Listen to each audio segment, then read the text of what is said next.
I'm going to need lots of assistance. You're going to have to start crawling out of the woodwork to get me through this. We are going 4 hours because James Webb was away. Any idea where he went? No. And I would hate to speculate. In a nutshell, he went away. Yes. I do believe he's abroad. He is? I think so, yes. He looks so masculine. Boom, boom.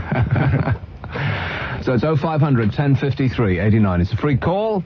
It's Nick Abbott in for James Stroke. This is your domain this hour. I guess this is the next 2 hours, but the following two are uncharted territories for me at this moment. I've worked almost all moments of the clock, except for the daytime parts here. Yes. I reserve those for other avenues. Oh, yes. So I've just come back from the seaside, and it was lovely. Was it? Thanks for asking. Brighton. A blight on Brighton. No, it was lovely. Was it? Yes, it was bracing, and I got a wind tan. Everybody's been saying that, you look like you've been in the sun, but no, it's just the it's farmers. Gusty. Yeah, they get that, ruddy thing. It's because the top layer of my skin has been blown off to leave this kind of, slightly oozing and bleeding skin underneath because it was so windy. It's charming. Lovely. Did you have a nice time? Yes, I did, actually. It was terrific. But I need now a week of, working overtime. In order to get over the weekend away. Right. Did you get lots of lovely presents and stuff? Lots. Define. More than one? Yes. Oh, good. Let's take our first call while the others get racked up, and it couldn't be better, in my opinion, because it happens to be Elizabeth from Cheddar. Good evening, Nick. Good evening, Elizabeth. All right? Yes, thanks. Did you have a nice birthday? Birthday was lovely, thanks, Elizabeth. You went to the seaside, did you? I did. I went to the seaside, which, as memory serves, is beside the sea. Yeah. Yeah. I rang out to speak about the Spice Girls. I reckon they're brilliant. I reckon they'll always be popular. The Spice Girls will. If you were a Spice Girl, Elizabeth. Yeah. What would your name be? What will I be? Yeah, you'd be ... Spice. Fill in that blank.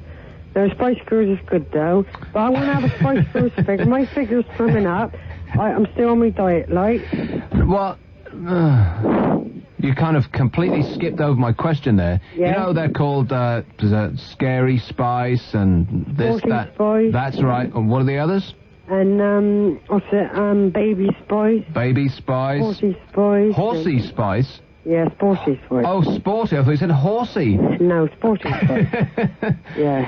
Is Sporty Spice, is she the one that kind of looks like one of those government heroin posters? Like, don't do drugs because you'll look like this. No, Sporty Spice, I read in an article in The Sun last year, like she always wanted to be famous when she was a child. And she did become famous. I'm pleased for them, though. They've done well. And I wish her the best of luck for their career. Well, she failed that, didn't she? She wanted to be famous as a child. Now she's famous as a grown-up. No, she always wanted to be famous as a child, like. So, in that respect, her life has been a complete failure. No, they're good. They ain't too bad, really. They're all right. I hear one of them is engaged to one of the footballers, isn't he? She plans to get married after the child. Yeah. Huh? I reckon, yeah, that's all right, I suppose. Is it? Isn't it? It's not what I would do. Like, you're a modern girl. I would meet the right person, then get married and have kids. I ain't met the right person yet. And what would be, I want to get back to this whole Spice Girls thing before I leave you, but what would be your ideal person? I don't know. Somebody tall, dark. But anyway, when the right person comes, it'll come along, won't it, Nick, unexpectedly when you're not looking? When you're not looking? Yeah, when you're not looking for nobody, unexpected, the spirit of the moment. Kind of come up on your blind side? No, I haven't met the right person yet. How old are the Spice Girls saying they are? Because I always get a jolt of electric shock every time I see in the paper that they're saying they're like 23, something like that. Those women look 10 years at least older than that to me. Yeah, I reckon, well, I don't know. I don't think nothing bad about them. They're really good, and they've done good for the public and that, and they served what we got, really. They worked hard for it. isn't he, Nick? and stuff like that. Yeah. So anyway, I'll let you go on to your next caller. Okay, Elizabeth. And I'll call you again, all right? Bye-bye. God bless. Bye.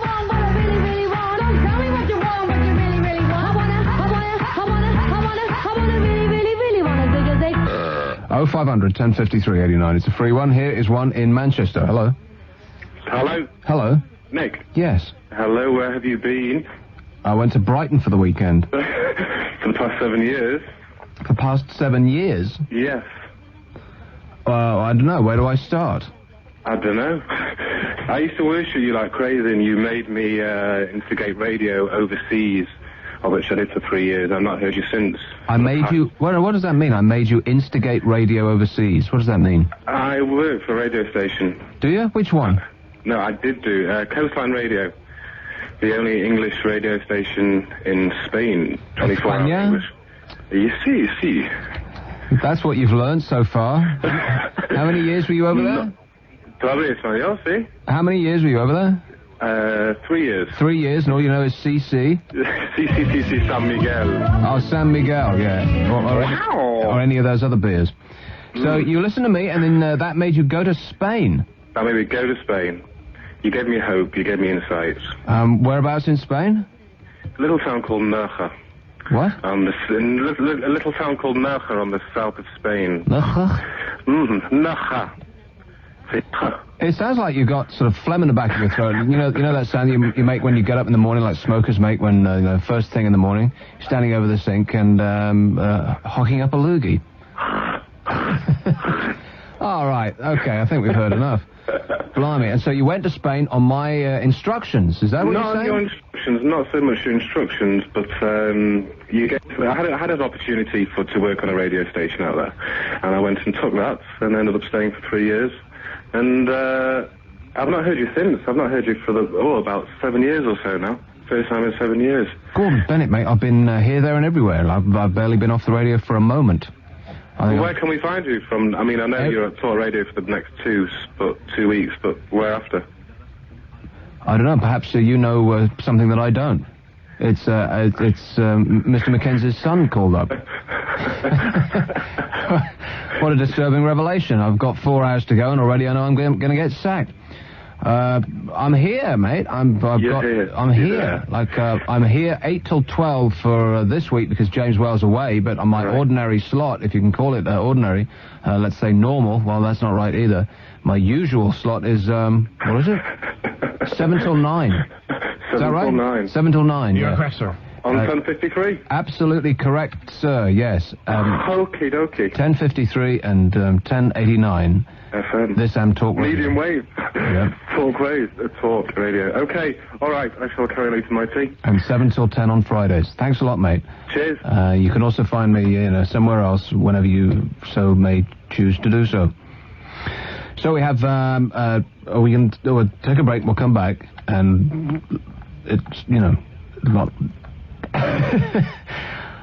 Sometimes when you go, you have a hard day's work, then you go home and have a nap, and you get up and you think, I'm going to be great. The nap actually just puts the zap on your brain, as they say in Apocalypse Now. Are you fit for the air? Pardon? You fit for the air? Fit for the air. That's a good idea. Where should we go? 0500 1053 89. It's a free call. We'll be back. Nick Abbott on Talk Radio. Free call 0500 1053 89.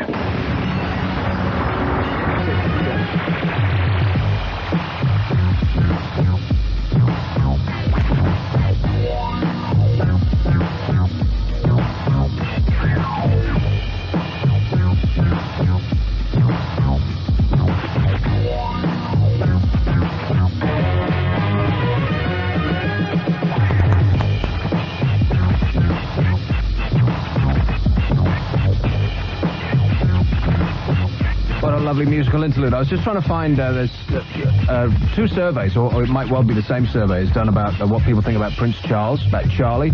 You're a Canadian, eh? What do you think about the bloke? They're the most regal ears I've ever seen. And they go from ear to ear. They do. Yeah. I have actually no opinion whatsoever. What do Canadian people like about the royal family? Do you care about that sort of stuff? Funnily enough, a lot of them do, because it's the one thing that separates us or makes us different from Americans, is that we got the Queen on our money as well. Do you? If we didn't have the Queen, we'd just be Americans, wouldn't we? Pretty much, yeah. The French don't like her, though, but then again, they don't like anybody. No, they don't. No. But then nobody likes them right back. Seriously, what is that with the French in Canada? I mean, what is their problem, eh? Oh, I wish I knew, eh? They just... I mean, does the rest of Canada sort of wander around looking askance at Montreal and its environ and think, what are these people up to? Like, eh? Yeah, all the time. What's their problem? Let's go throw some snowballs at their heads or something. Which probably started all the trouble to begin with. Well, what is that, though? I mean, I really don't understand. They've declared an independent island within a country because you speak different. Well, they want to, but funnily enough, not to get too boring about this, but Quebec's quite a big province with lots of natural resources, so they want to take all that out for themselves. What, like maple syrup? Yeah. Trees. Trees, oh, the trees are very good. Trees, and beaver are plenty. Excuse me? Little furry creatures, and caribou, and moose, and all sorts. And lots of natural resources, but the problem is, if they leave and become independent, all the Indians who still live in, 90% of Quebec, will say, well, no, we'll become independent too. So actually, Quebec would just end up being like Montreal, and who wants that? Okay, you know the part where you said not to get too boring? Do they have bison up there? Because I've been carrying this piece... You have time to answer that question. I'm considering. I believe so. There's all sorts of beasts in Canada. Beaver, we've covered. Yes. European bison could be soon making a comeback to the English countryside. Can you believe it? Bison really? Coming back to England, yeah. Biologists believe that the 1,800 pound, 6'4" high animals could be used to clear scrub and undergrowth, recreating a more natural flora. So they're going to invent new bisons to sort of be like lawnmowers. Yeah. Do you know what the difference between a buffalo and a bison is? I don't, actually. Well, a buffalo are kind of big and hairy, and bisons sort of are as well, but slightly different. Oh, right. I'm sure I heard that joke differently. Probably. 0500 1053 89. Free one. Here is... are you still there, Andrew? Hello. Are you the chap that I just talked to? Hello. I am. Go away. No. Here's one in London. Hello. All right, Nick. How's it going? I'm all right. I've got a couple of real answers from Family Fortunes and a Yo Mama So Fat joke. Okay, can you fax them in? They're not rude or anything. No, I know, but I don't trust your comic ability. I've done it before. I called a few weeks ago and I told a Yo Mama So Fat joke, and you actually played it on one of your adverts promoting your show. Well, I didn't. That would have been something that the Kev man did. And okay, but let me do the real answers then. He isn't here anymore. Do you have access to a fax machine, John? No, I don't. Sorry. Could you send them in the post? I can do the. All right. I mean, I'll tell Sick Boy the Mama So Fat joke, but let me do the real answers. How many? I've only got two. Two? Okay, yeah. I'll put you back to the board. Sick Boy, you need to speak to this individual who just wants to be a comedian and get all the comic material so that a trained professional can read it on the air. 0500 1053 89, as long as you don't want to tell jokes. Here is one in Surrey. Hello. Happy birthday to you, Nick. Happy birthday Belated. To me. Yes, that's right. Belated. I'm having a party next weekend. Would you like to come? No, I don't think I'll be invited. Yes, if I'm invited. Can you send the invitation in the post? Of course. Okay, it's on its way. Mm-hmm. Excellent. I'll meet you down the pub then. Yeah, it's on its way. Yeah. It's on its way with the check. Yeah. You were going to try and nominate her, but you never got there. Elizabeth from Cheddar could be the Cheddar Spice Girl, couldn't she? The second one in. Cheddar Spice. Yeah. You were heading your way down that alley, but she didn't want to know. No, she didn't. Well, the funny thing, one of the many funny things about Elizabeth from Cheddar is... It's the corridor noise in the background and all this screaming and everything. Apart from anything else, she'll call up and say, I just want to talk about the Spice Girls, and then that will be it. just wanted to say that she wanted to talk about it. But Elizabeth, we love you. We all love her. That's right. And all other things as well. Yeah. So she could be the fifth one. She could replace Jerry. What do you think? Now, which one was Jerry again? Oh, or how about Vanessa Fats? She could do it as well. Pork spice. Well, she's unemployed at the moment, isn't she? Yeah, right. She's really scraping the barrel. She's on hard times. She's down to, what about, like, 2 million shows a week? 6 or 7 donuts for breakfast now. She's really cutting back, yes. She has to cut back now. She's not getting paid for that morning breakfast. I don't want to keep banging on about this, but seriously, I mean, does anybody have a clue if there are any insiders from the Stalag BBC who can give us some indication as to why they thought it was a good idea to spend taxpayers' money on dragging that unbelievable daytime tripe over from ITV to the BBC? Then please put me out of my mystery, because that's just incredible to me. Vanessa's fat is worth £2.5 million of public money. Good grief, you could build a new wing for Buckingham Palace for that kind of cash. Well, we know what we say. She does cause a tidal wave every now and again. No? No. Is that what you say? That's what you say. You're, I don't believe I've ever said that. You're Mr. Hospital Radio, aren't you? Yeah. Okay. I do not go okay. I've never gone okay. I bet you have. Okay. What time is it? What time is what? It. It? What, my, hospital radio? Yeah, give us a time check. Yeah, it starts around about 11:30 till 12:30 on a Sunday afternoon. No. Well, morning, actually. Okay, here's your first lesson in radio. A time check means what time it is now. Oh, you said what time when my show starts. No, I didn't say that. I said what time is it? 0500 1053 89. It's a free one, and we'll be back. Nick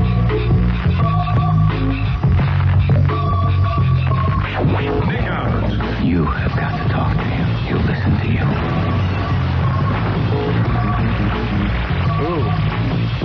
Mike the mechanic is getting funky. Do some heavy-duty listening in there. Yeah, whoa.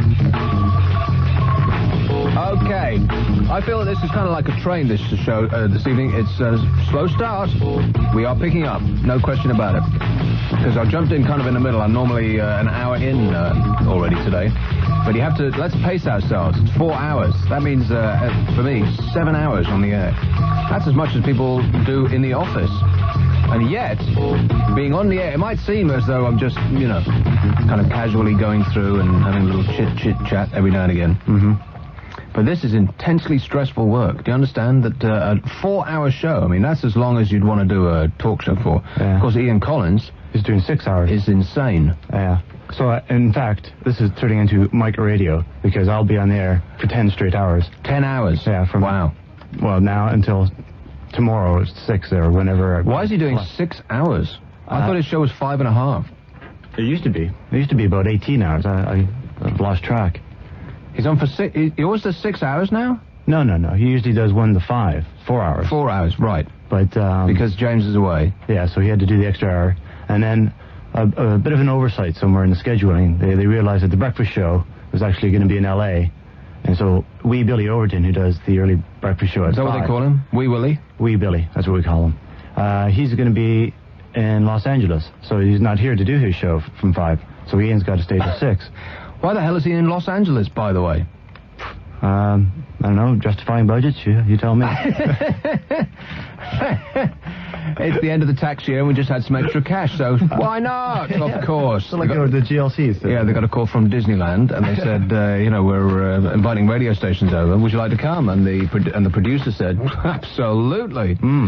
So why are they over there? Forgive me, I've been away at the weekend. I haven't been listening. Well, it's part of the New Talk Radio Breakfast National Tour. So they're in Birmingham and Belfast and Edinburgh. That's what they say. That's what it says on the front of Gucci. They write the names on the front of the shops. It's Gucci, Belfast, London, Los Angeles. Yeah. Well, this will be the sort of same thing, I guess. For some reason, the national tour includes Los Angeles. Really? Yeah. It was kind of strange because during the some kind of error. I think they were choosing the locations with a pinprick on a globe. I think. Yeah. And somebody just pushed the pin in a little too hard. It went straight through the middle of the globe and came out the other side, and they thought, what the hell? Yeah. Actually, I think it was a typo, because I think they're actually supposed to go to East Anglia. And so they booked their flights to East Anglia. But, right, okay, so the facts came through a little garbled. I think so. Yeah, they actually needed just a train to Norwich. Yeah. And the travel company sent the first-class return tickets to Los Angeles. Yeah. And as they were paid for already. Well, when the bill did come through, they thought, geez, £600 to Norwich. That's a little more expensive than we were expecting. But then, of course, you know, if you travel chronic southeast or whatever they call that company, then anything, you know, you expect the unexpected. Like, what's his name used to say? Mr. Sting in the Tail. Who's that? Mr. Sting in the Tail. Yeah, Sting in the Tail. That, the Sting Tommy Cooper. No. Expect the unexpected. Tales of the Unexpected by Roald Dahl? No, somebody else. Rod Serling. No, he was Twilight Zone. Oh, come on now. There's 4 people all just kind of like staring agape. We got Mike the Mechanic, who is... Has anybody called you that yet? Well, we could call him... You could be Mike and the Mechanics, or you could be called Mike the Mechanic. I'd rather neither, actually. Mike the Mechanic, who's doing whatever it is he does, screwing our in and out of brake exits. Hey, it takes skill to do that. Yeah. And then there's... what are we calling you? Emetic Andy or Sick Boy? Just Sick Boy, that's the thing that... and our newest recruit, who is Russell Dalbertanson, which is D', so which is just way too many syllables. So we're going to have to call him Lord Russell Double Barrel. Hey, I like that. He looks stately. Of course. Mm-hmm. So that's 4, and we can't come up with that Sting in the Tail thing. It's blimey! It's and the tune is whirring around in my head. It used to be a that one, isn't it? How does it go? Yeah. Oh dear. That's right. That's it. Yeah. So who was that? It wasn't Tony Roald Hatt Dahl. or somebody else. Oh, blimey! This is useless. Are you still there, Simon? No. Did you get the jokes from that guy who wanted to tell them? And they were crap. Well, you don't have to do that. You don't have to motion. You can actually say it out loud. They were very bad. They were crap. Yeah, okay, now we know. Here's one in East Grinstead. Hello. Hi, Nick. Hello. All right, that bison buffalo joke, I think it's something like... Oh, please. It's like, why did the chicken cross the road? I screwed it up for a pathetic comic intent. Like, what's the difference between a bison and a buffalo? You seriously suggesting that I don't know that joke? Please. Here's one in Norwich. Hello, James. What is the difference between a bison and a buffalo? You can ride a buffalo or something. Oh, right. You know, you're talking about those railways in Norwich or whatever. I wouldn't be surprised if they do cost £600. They're crap down here. Are they? Yeah, it's called Anglia Railway, so you don't want to touch it with a barge full. Okay. Okay, sorry. Anyway, road rage. What is your view on that? What is my view on it? Yeah. What you mean, am I for or against it? Is that what you're saying? No, just what is your whole... I don't know. Well, you have to ask me a more specific question, James. Right, if you were in a car and there were 2 cyclists in front of you, yes. side by side... Mm-hmm. If you had a gun, yeah. If you had a gun, if you were a bit agitated, would you get out of the car and start screaming at them? No. All right. That's what happened to me and my friend today, and we can't work out why. Well, it was probably because they had a really bad day. I was crossing the road just outside this building, and some cyclist came out of nowhere and said, "Get out of the road!" Get out of the road, comma, and then one word that I can't pronounce. I couldn't say on the... If I said it, it would be the last thing I ever say. Is it rude? Get out of the road, MF, he said. That's not very nice, is it? But do you know the first rule of the highway code? Look left and right before you cross. No. Who always has right of way? Cyclists. Did you even pass your cycling proficiency test? No. I'll ask you one more time. You ready for this? Yeah. Have you passed your driving license? No. Do you have a driving license? No. You don't. Okay.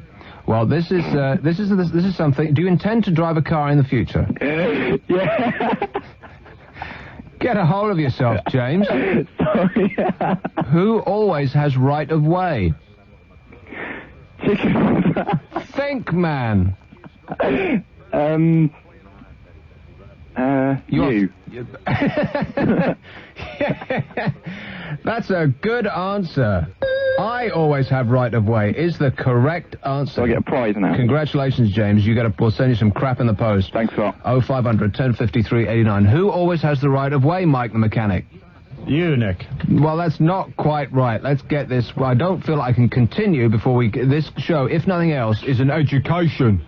Right. So who always has right of way? It's in the damned highway code. Come on. It's funny because I just studied this recently. I would say it's old ladies with shopping trolleys generally have No. No. What's the Sick question? boy. Who always has right of way?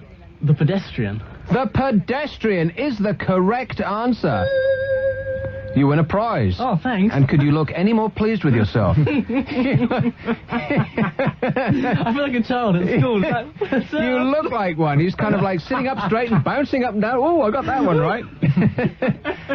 Lord Russell Double Barrel. Who always has right of way? The pedestrian. The pedestrian is the correct answer. Mike the mechanic. Can you remember what the answer is? Who always has right of way? Me. No! People who walk. Oh, blimey. Why have you always been a failure? Okay, now we seem to be up to speed. Here is one. Do you have that, James? I do indeed. Okay. Concentrate fully and, All right. don't cycle double abreast. Sorry. Sorry, he said. All right, well, get out of my car and shout at you again. Okay. 0500 1053 89. It's a free call. It's Talk Radio. Here's one in Plymouth. Hello. Hi, Nick. How's it going? Not too bad. Do any of the bosses listen to your show, by the way? I hope not. I was going to say, because you've gained extra listeners back to Talk Radio again by basically being there. I can't... I missed everything you just said, mate. You want to get yourself a new phone. Oh, no, I think it's a call waiting, but they can wait, because you're far more important. Call waiting. I hate that. Take it off your system, man. Sorry about that. No, what I was going to say, you know you had just a few problems the other day trying to book your train ticket? Yes. I was speaking to somebody today, no names, no pack drill, who works for one of these call centres for one of the train companies. Yeah. And I was just like saying about the fact that, you know, the bit of a bother you had getting through and record your conversation you had. Yeah. And they said, oh yeah, that goes on all the time. When somebody rings up and if they're starting to get a bit, you know, nasty or they don't like the sound of them, they just make it up basically. It's like 3 o'clock. Yeah, that sounds good. There's a train 3 o'clock. It'll take half hour Plymouth to Scotland. Yeah, that's no problem. And they make it up. I am in shock. You can't be serious.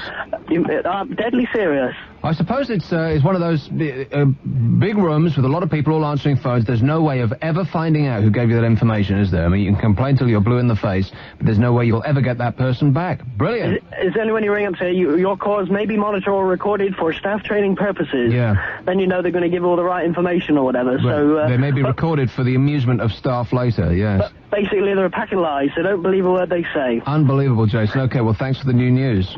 Cheers, Nick. All we require is that you enjoy your train journey, you know, assuming you can actually pick one up at the station. Let's go to Gateshead. Hello, Barry. Hello. Please step back from the platform, Barry. Oh.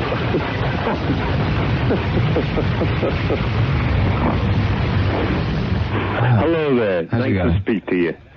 Yeah, the question, did you know the answer to that question? Which one? The one about who had priority. Yeah, we just did that one. I know that, but did you have the right answer yourself? Who? Like, which show are you listening to, Barry? I thought we just did that. Who always has priority on the road? Yes.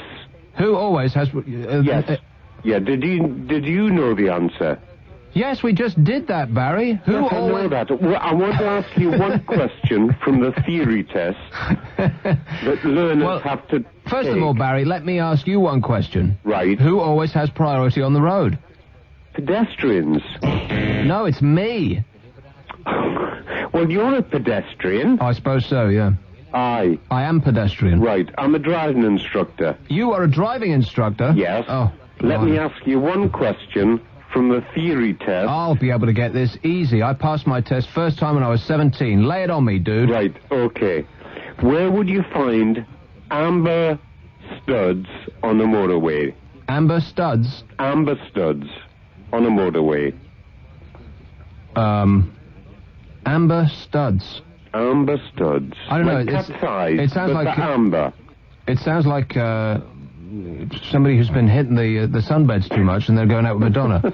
Amber studs on the motorway. Yes. Well, that would be... Where would you find them? In the left, in the middle, or the right, or wherever? They separate the hard shoulder from the main body of the road. Is the correct answer... Sorry, you're wrong. What? You're wrong.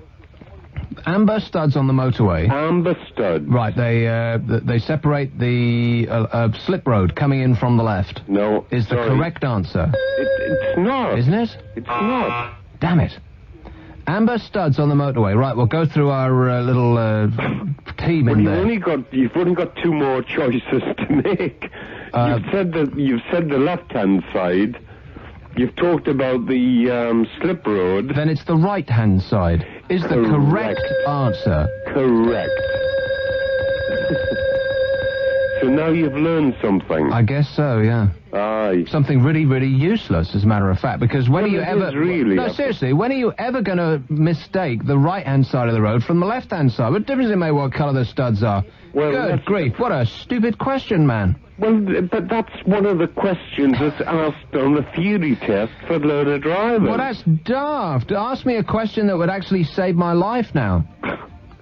Well... Because, no, seriously, so people take the... Wait a minute, Barry, blimey. So people take the test and they forget every single stupid thing that they don't need to learn, right? It's like being at school, you know, physics, forgot the lot. Chemistry, lime water goes milky in association with carbon dioxide. Is that right? Carbon dioxide turns lime water milky. It's the only thing I ever learnt in chemistry. And the rest of it, you're never going to use again, like, ever. And so you just forget it all. And so, like, doing the driving test, you forget all the crap that you're never going to use. You know which is the right-hand side of the road, for crying out loud, Barry. You don't recognise the right-hand side of the road because of the colour of the studs in it. Do us a favour, ask me a proper question now. But it shows you when you're getting next to the hard shoulder, next to the barrier. No, the hard shoulder is on the left. No, I know that. I'm sorry, Barry, but you failed this test. No. You're a driving instructor? Good grief. Which side is the steering wheel on? What side is the steering wheel on? He paused. I don't believe it. Is the right answer. It was 50-50, I guess. But no, honestly, look, if you're a learner driver, you've never been on a motorway before. Yeah, you won't be able to tell your right from your left, is that what you're saying? No. When they say the amber studs on the right, they know they're hitting the barrier. Right, you'll know when you hit the barrier. Well, it'll be too late by ask then. me a question that will actually save my life, something that would, you'd remember from your test, not this rubbish that you don't need to know. Aye. Well, tell the government that. No, Barry, I'm asking you to ask me another question. Oh, another question. But not some sort of stupid piece of theory, something that's actually useful that one would recall from their driving test. Right. When is it legal to stop on a pedestrian crossing? When is it legal to stop on a pedestrian crossing? Yes. When instructed to do so by the police is the correct answer. No, it's not. You're wrong again. Damn it! When is it legal to stop on a pedestrian crossing? I don't like your attitude, Barry. Seriously, it's the whole tone of your voice now. Good grief, I'm taking a test here. Why can't you be nice to me? It's not the attitude. I'm just trying to test you out. Because I know you're a good driver. You're freaking me out now, Barry. Sorry? You're freaking me out. Stop asking me all these questions, man. When is it legal to stop on a pedestrian crossing? It's never legal to stop on a pedestrian crossing. Yes, it is. Is it? Yes. Do you want to know the answer? Let's go. go. You want to guess it? Well, no, I'm going to get it. I'm not going to guess it. I'm going to get it. When is it legal to stop on a pedestrian crossing? Yes. When, in order to prevent an accident. Oh, correct. Correct, Mundo. Good for you. I know, I'm a genius. Good for you. 0500 1053 89. It's a free call. Thanks a lot, Barry. All right, son. I'll give you your results in the post as we go away to come back again. Nick Abbot on Talk Radio. Free call 0500 1053 89.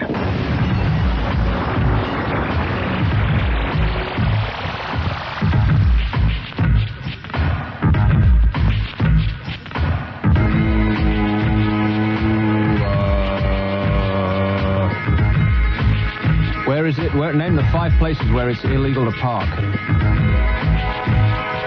In front of my house. Behind the Talk Radio building. Behind the Talk Radio building, correct. In front of the Talk Radio building, and on either side of it. That's right. And on top of it, that's 5. Yeah. 0500 1053 89. It's a free one. Let's take this mobile first because he'll probably drop off. Is he up there ready? Okay, it's a bloke called James. Hello.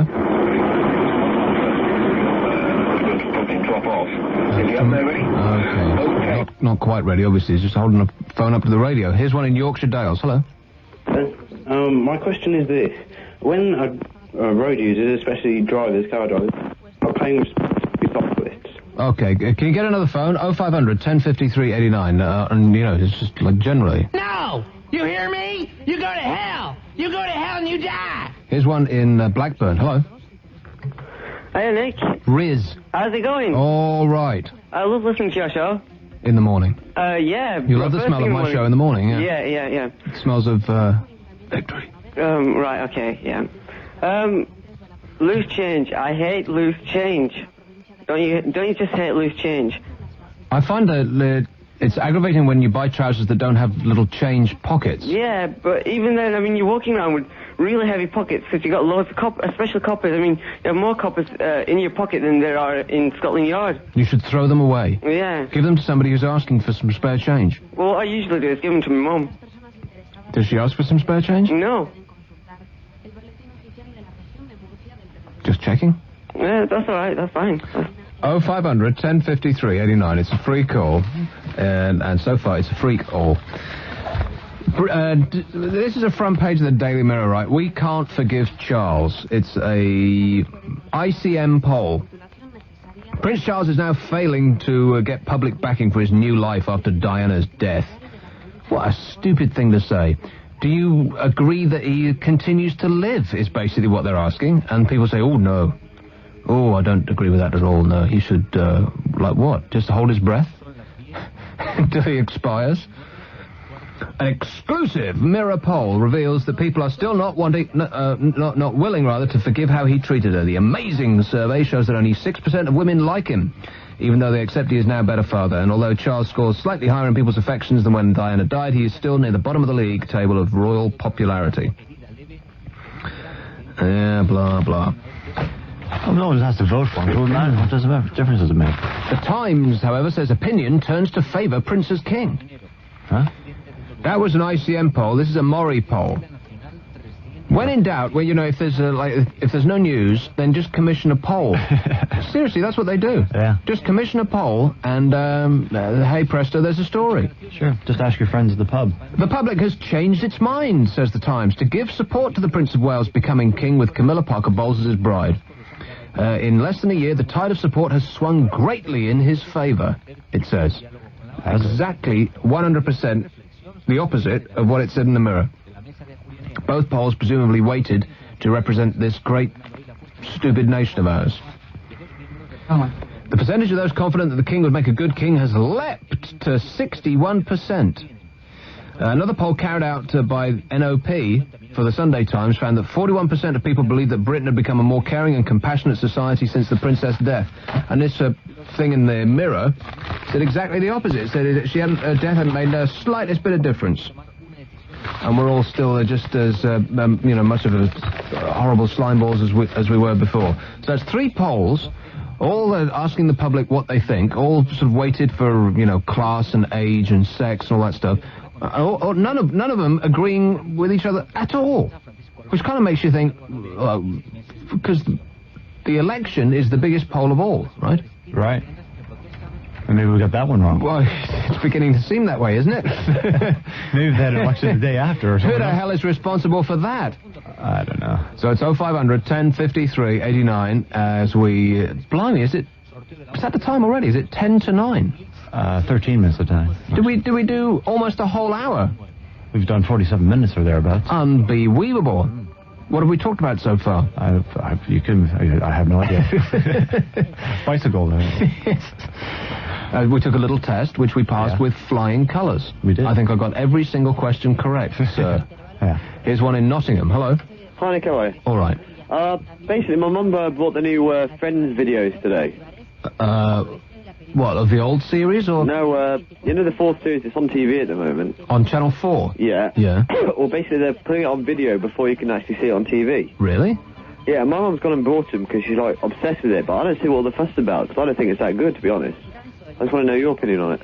I think Friends is the smartest, most feel-good, kind of funniest show on television. It is. It's not only a laugh every 30 seconds, which is the way American sitcoms are. You know, barely a minute goes by where there isn't a laugh or like a major smile. Usually it's a laugh out loud.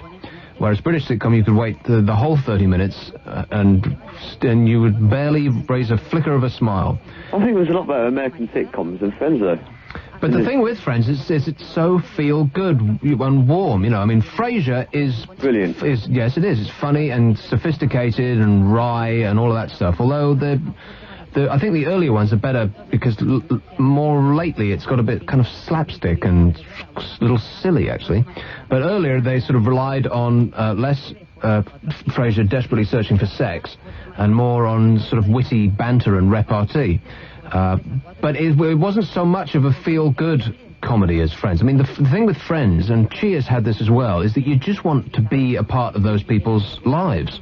You know, you would want to go to a bar where everybody knows your name, and you know, Norm would come in and you go, Norm, and you know, it's like they're part of your family. And Dad's Army had the same kind of thing. You know, you just enjoy spending time with these people, and you would kind of like to know them on a personal basis. That's the thing that Friends has got going for it. It's got this sort of golden, warm glow about it, and you would like to have friends like that. I mean, I wouldn't mind Courtney Cox as one of my friends. Yes. And just that whole lifestyle really appeals, because none of them have really appeared to do any work at all. And they all know each other, and they're all really close. And, you know, people kind of like the thought of being in an extended family, a really tight-knit group, who are hilarious all the time. Can I just give my top 3 American comedies? No. Please. Blimey, we're doing lists now. Okay, sure. Right. Why not? Frasier first, obviously.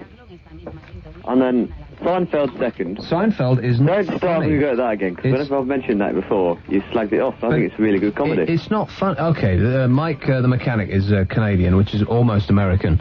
Seinfeld. Please explain Seinfeld to me, because I'm prepared to accept that it's too American for my taste, right? Perhaps you have to be from, like a troubled Jewish New Yorker to get it.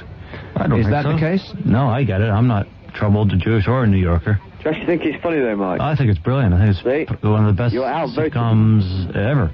See, Nick, you're outvoted there. How could you not like Seinfeld? But what don't you get? It's just not funny. Oh, it's hilarious. I challenge you to laugh at Seinfeld. Challenge me? I can't help it. You would lose that challenge. Yeah, so there's that. Have you never seen the episode, the Master of My Domain, when they won an Emmy Award for it? When they, all four, they have a competition who can withhold from indulging in... Don't say it. Don't say it. And they never said it at all. That was so clever. That's why it was so clever. They never mentioned what they were doing. Mm-hmm. But you knew what they were doing. And they got into all these situations which sort of exasperated their dilemmas. It was great. Yeah, that sounds like really grown up and not childish at all. It's not. It wasn't childish. So there's those two, and then Spin City. Yeah. Oh, please. Spin City? That's worse than Seinfeld. That's brilliant, that is. Oh, blimey. Get a life, Philip. Well, what are your favourite 3 then? Oh, well, they would have to be Cheers, Friends, and, can I say 4?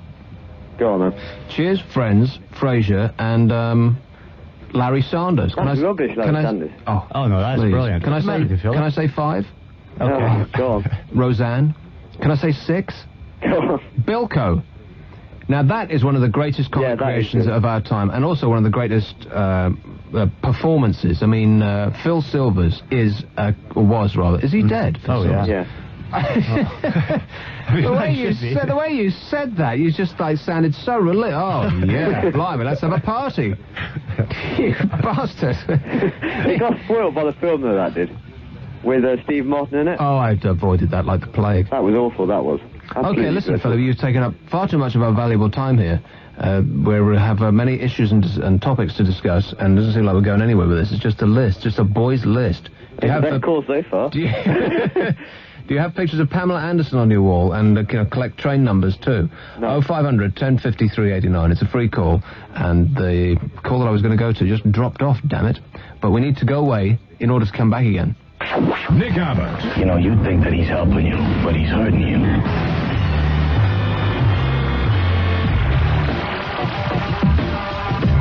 Yeah. Yeah. No. No. No. I don't know, she just cracks me up. Right. You make me laugh, innit? I'm so annoying. Yeah. That was the star of screen and radio, Carol McGiffin, who did a tremendous job on the what's-his-name show. Oh, right, yeah. No, I really mean it. Oh, right, yeah. 0500 1053 89 is a free call as we start to pick up speed. Here is one on the M1. Hello.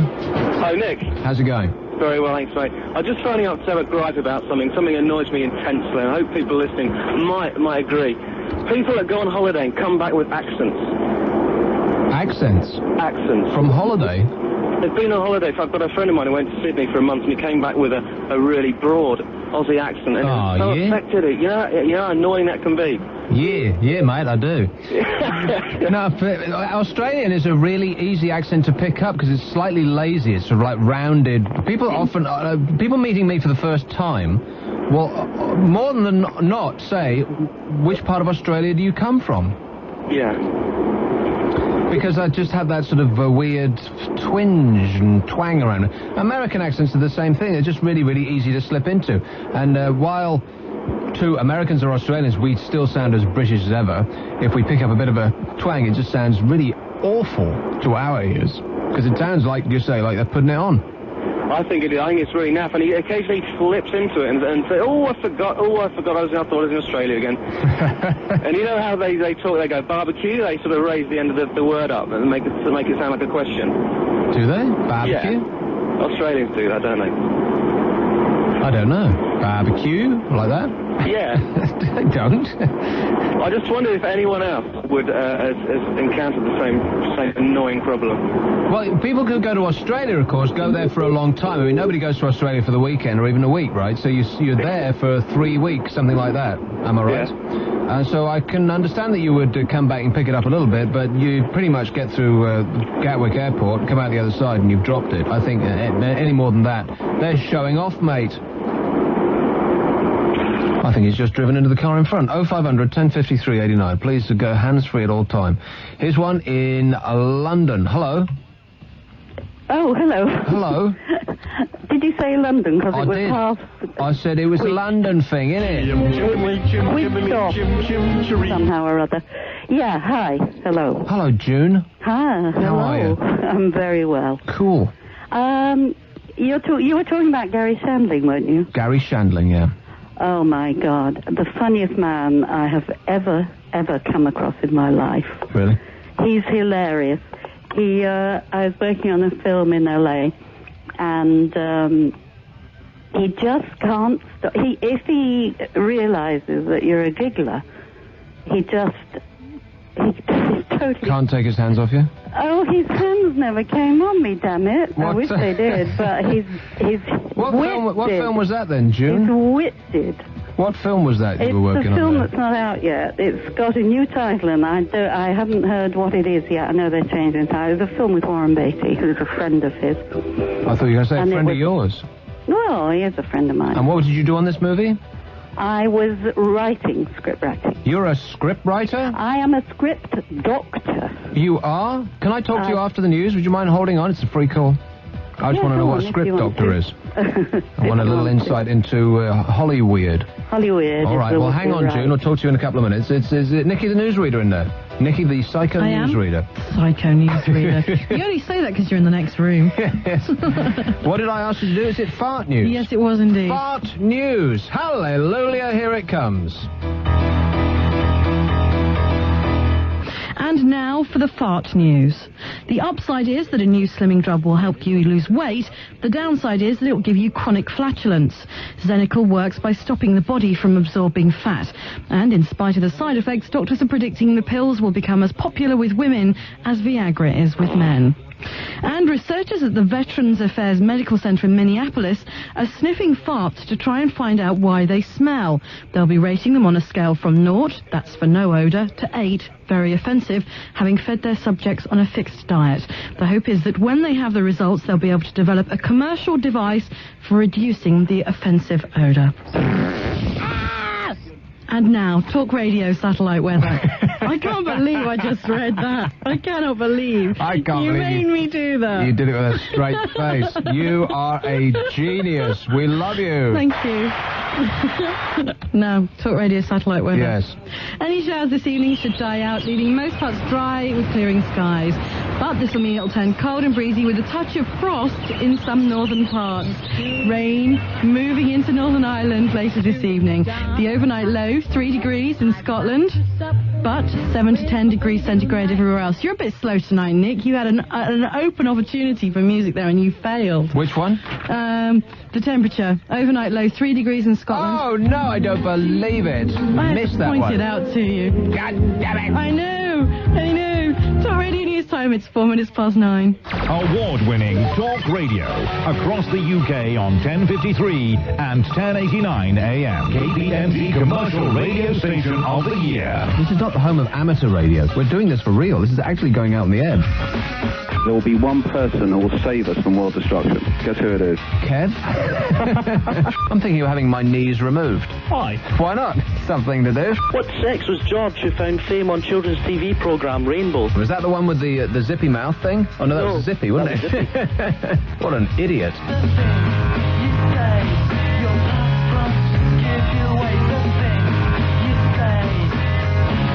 You're unbelievable. Okay, here's one in Slough, and it's a person called Kessa. What kind of a name's Kessa? Kessa. Okay, to the question, what kind of a name is Kessa? The answer, Kessa. You're absolutely right there. I can't argue with that logic. You think I'm crazy? You think I'm loco? Give me back my jibber jabber. You won't get a penny. Why is toothpaste called toothpaste? It should be called toothpaste. On this show, we just want you to enjoy your knees. Hello, Nick. I got knees. Uh-oh. You're unbelievable. Nick Abbott. So are you feeling spent after getting through that news broadcast? Extremely. Nicky the Psycho newsreader? I'm completely exhausted now. Oh, yeah? Yes. I would just like to say that both of those stories were genuine. Really? And the last one came out of The Independent, so it must be true. It did? The Independent today? No, from the 4th of August. Right, you just keep, you clip out all fart news from papers and just keep it in a special file. I have access to all of the archives from the national newspapers. Do you? Yes. And I'm not afraid to use it. Okay, well, so we'll let Lord Russell Doublebarrel choose the page. Choose a page now from between 1 and 1,600. 1,400. Well, are you sticking with that now? Yeah. Because you seemed a little uncertain. Yeah. 1,400, you say? That's right. No, 1,492. No, I'm sticking with 1,000. Really? I can't change your mind. Sway you either way. Yeah, that's fine. 1,400. Okay, 1,400. Okay, column 1 or 2? 2. 2. And give me a number between like 1 and sort of 11 or something. 8. 8. 1, 2, 1, 2, 3, 4, 5, 6, 7, 8. Student. Oh, that's all right. That's easy. Oh, an easy one. Thank the Lord. Just above it is stud. Would you prefer stud news? Gives you more scope. I'll tell you what, why don't I do student news for 10 and then I could do stud news for 11 if you want. No. No? Let's not get ahead of ourselves. Oh, I thought I could go and get it all out of the way. No, let me do student news. Student news? I'm sure we can find some funny student stories. Right. I hope you can, to be horsewhipped. Yes. And that will be the 10 o'clock hour, horsewhipping news. All right, let's do some of this and then something else a little later, probably. Here's one in Exeter. Hello. Hello, Nick. How's it going? It's doing fine. I'm wondering if I could play the game. You certainly can. Oh, excellent.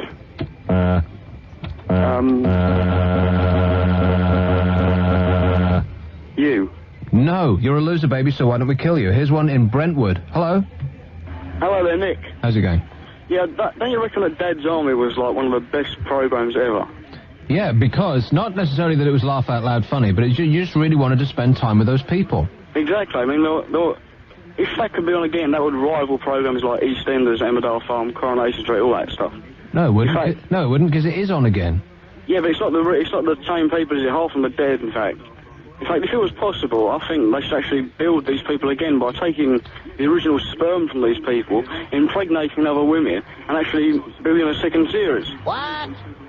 Had better had just out of, just better play on the safe side. 0500 1053 89. Say free call. I'm Nick Abbott. We're giving away money later. Yes, we are. As soon as we figure out what we're doing. What does that mean? We know what we're doing. Do we? What is the implication there, that we don't know what we're doing? Well, I didn't know what I was doing. You think we're just making this stuff up as we go along? Oh, no, we're professionals. We rise above that. But because we're playing a game called Where Am I with 1-to-1, who is celebrating the new special edition free national call tariffs. You've heard about this, right? I have, yes. In every show on Talk Radio, there's a new clue to the whereabouts of our 1-to-1 caller, who is somewhere in Britain. And if you think you know which town or city they're making their 1-to-1 free national call from, you can win money. It's like, we've got money, but we don't want it. We'd like to give it away. Sure. That's how much we care about this audience. Mm-hmm. Exactly. The prize fund starts at £500 for each new location, and as we add more clues, and people keep continuously getting it wrong, then the money starts to go up and up. And there is no ceiling on this. We don't care how much money we give away. We must be nuts.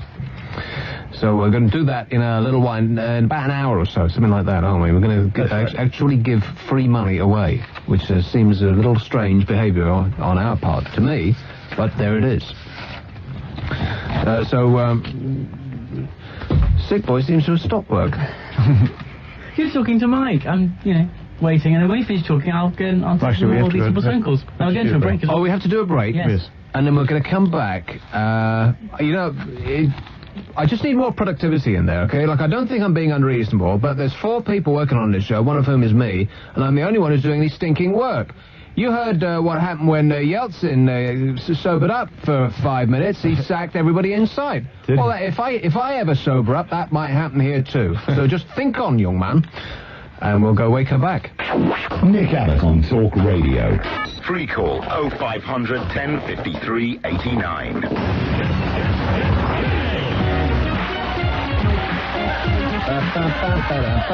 This one's my favourite. Who's this? Yo, mother. Who is this? Yeah, this is not that Puffy Daddy-O guy. No.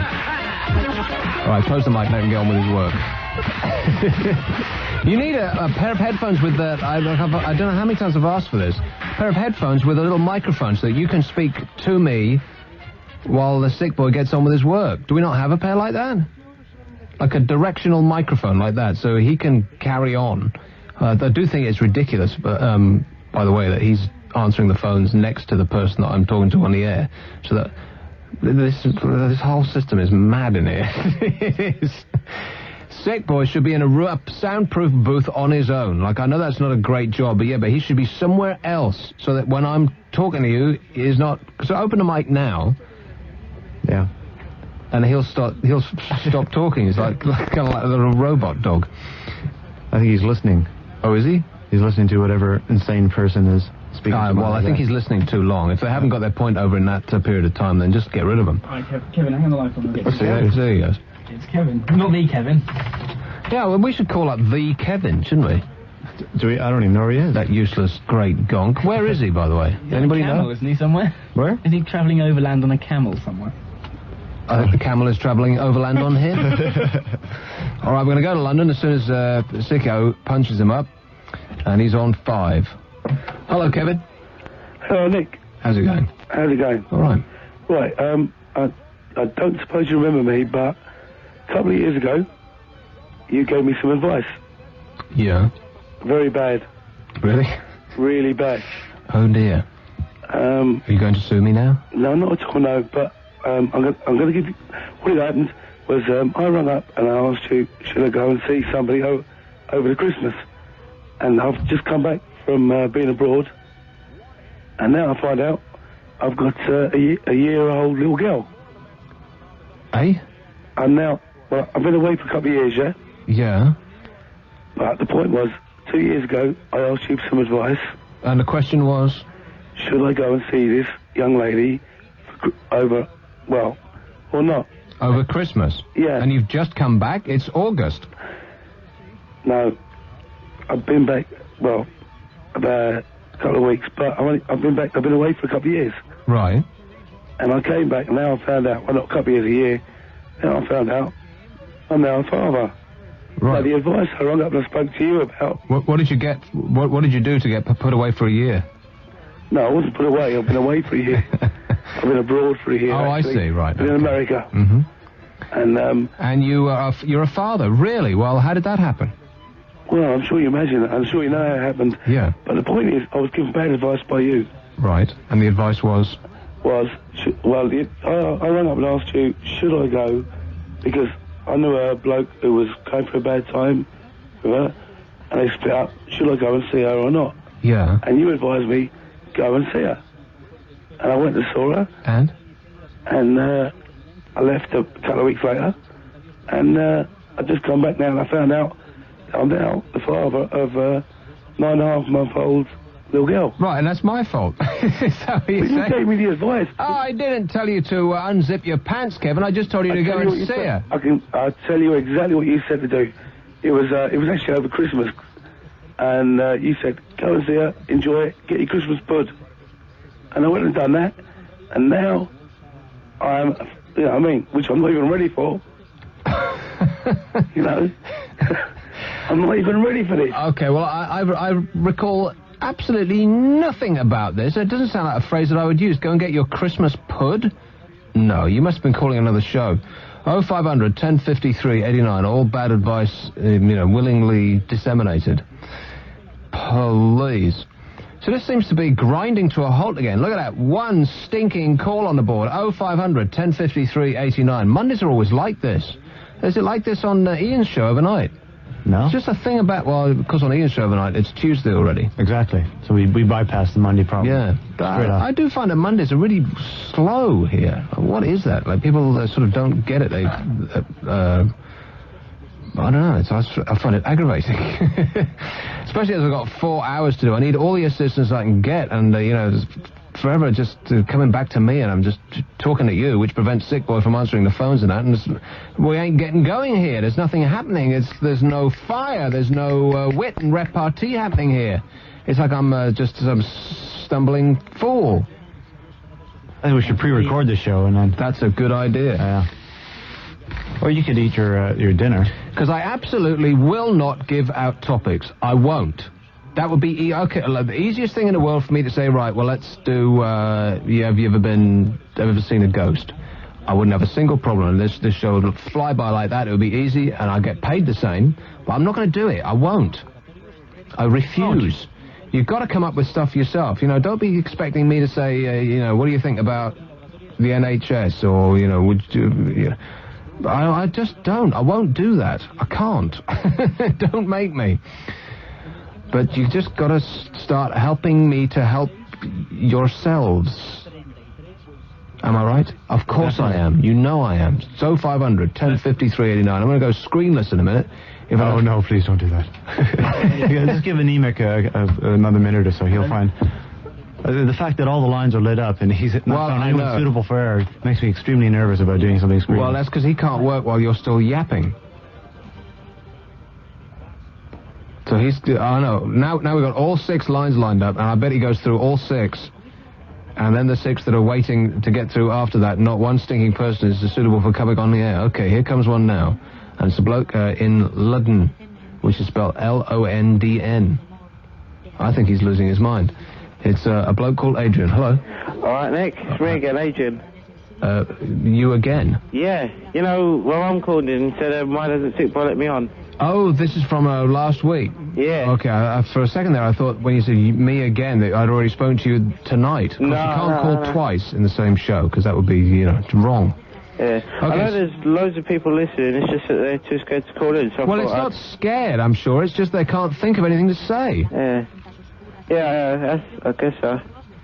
So, a little while ago, you called, and, or rather, your mother called, and said, why don't we let you on the program, which I thought was pathetic. No, seriously. But I guess it worked. How old are you? 15. And you're getting your mother to call up complaining that you're not allowed on the radio show. Don't you find that a little bit weird, Adrian? No, it's just that Sick Boy wouldn't let me through in there. He kept saying, whenever you said, please call in, because no one's calling in, I called in, and Sick Boy said, it's busy, can you call back in like an hour? I wanted to punch him. Right, well, are you getting the message now, Adrian? No. Is that your mother again? Yeah. Oh, blimey. Do you want to put her on? No, she is smothering you, Adrian. I'm seriously concerned about your welfare and your future here, because does your mother kind of like pack you a lunch and take you to school by the hand? No. Does she ever, like, if you get beaten up in the playground? Oh, she said, what a cheek. 7 seconds later. Whatever you said 7 seconds ago. Yeah. Tell her to shut up. She'll hear that in 7 seconds. Listen, he told you to shut up. She said, oh, you're so cheeky. Oh, my voice is breaking. I heard your voice is breaking. Congratulations, you made it.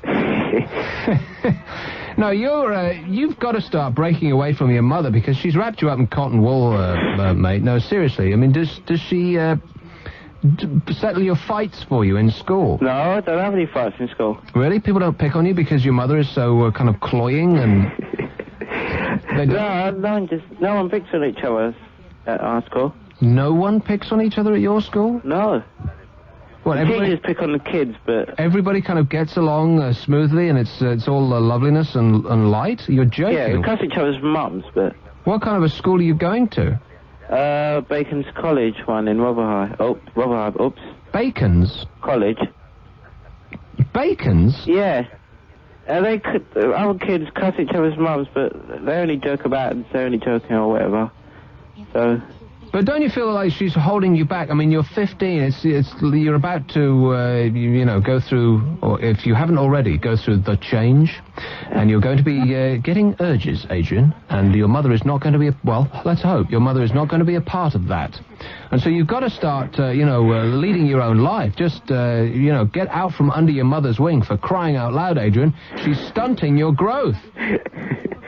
Damn, I'm 6 foot. I don't need to go anymore. All right, put your mother on. Blimey. All right, she's going mad in there. Screaming enough in the background. We might as well talk to her face to face. All right, Mum. Oh, blimey, it's one of them. Mum. Oh yeah, she said last time that we sound like the Bradshaws. What does that mean? You know Bradshaws on Lorraine Kelly show and Bill Overton show. Oh yeah, the Bradshaws. We sound like them because the first time she spoke to you, she said, "Speak to Adrian," but I was on a toilet. And she shouted down in the can we have a fewer... Can you... first of all, don't say passage in association with the word toilet. And can we have a few fewer personal home details? Get your mother on the phone. She's here. Hello. Hello, Mrs. Adrian. You've got to stop smothering your son. Seriously. You're going to make him into some sort of... So embarrassing. Some sort of social retard. This is so embarrassing. I just did it for a quiet life. He's 15 years old. I mean, I know in your mind he's only 3, and the urge is to kind of smother him and wrap him up in cotton wool so that he will never grow up and leave home. Yeah. But you've got to let him go, dear. You really do. You have to set them free. If you love them, set them free. Yeah, he lives on his own. He does? Yeah. He's 15 and he lives on his own. Yeah, he's got a flat. Huh? He's got a flat. At 15? Yes. That's illegal. No, it isn't. I'm sure it is. It's not. Well, you kicked him out. Yeah, it's bought and paid for his flat. You're joking. It's not even rented. Well, where did he get the money from? His father. So he lives on his own? Mm-hmm. That has got to be against the law, isn't it? No. Hands up in there. Any legal experts? Oh, it's totally illegal. Lord Russell Doublebarrel, are you a legal expert? In what sense are you a legal expert? Law A-level.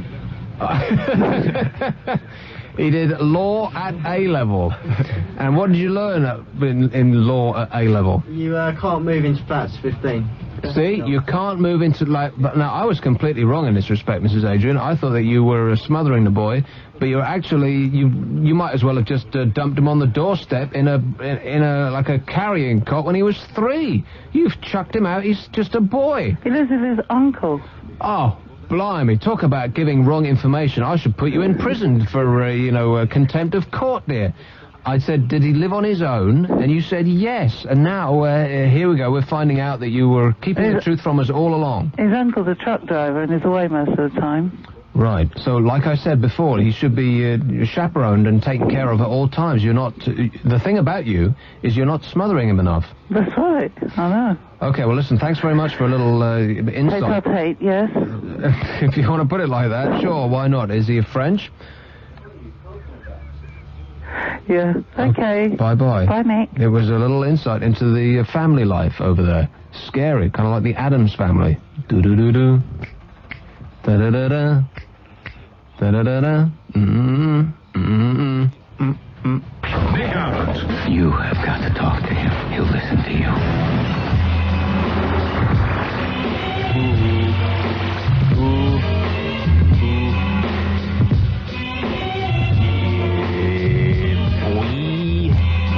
Oh, 500 1053 89. It's a free call. It's a Talk Radio. We're giving away money in the next hour, like we just don't care. I'm Nick Abbott, and this is my regular slot. And after 10, I shall bleed into James's show.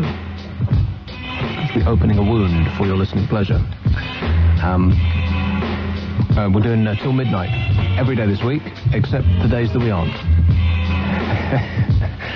Is the correct answer. Tonight, tomorrow night, 8 till midnight. Wednesday, there's football. Which one is it? Who's playing? Yeah. I think it's... You don't know. Brazil and Colombia or something like that. I don't know. Or are we finished with all that now? As you can tell, I'm not a football fan. I asked a Canadian. What an idiot. Not you. Me. But, come to think of it... no, being Canadian doesn't necessarily mean that you're an idiot. No. Here's one in Tunbridge Wells. Hello.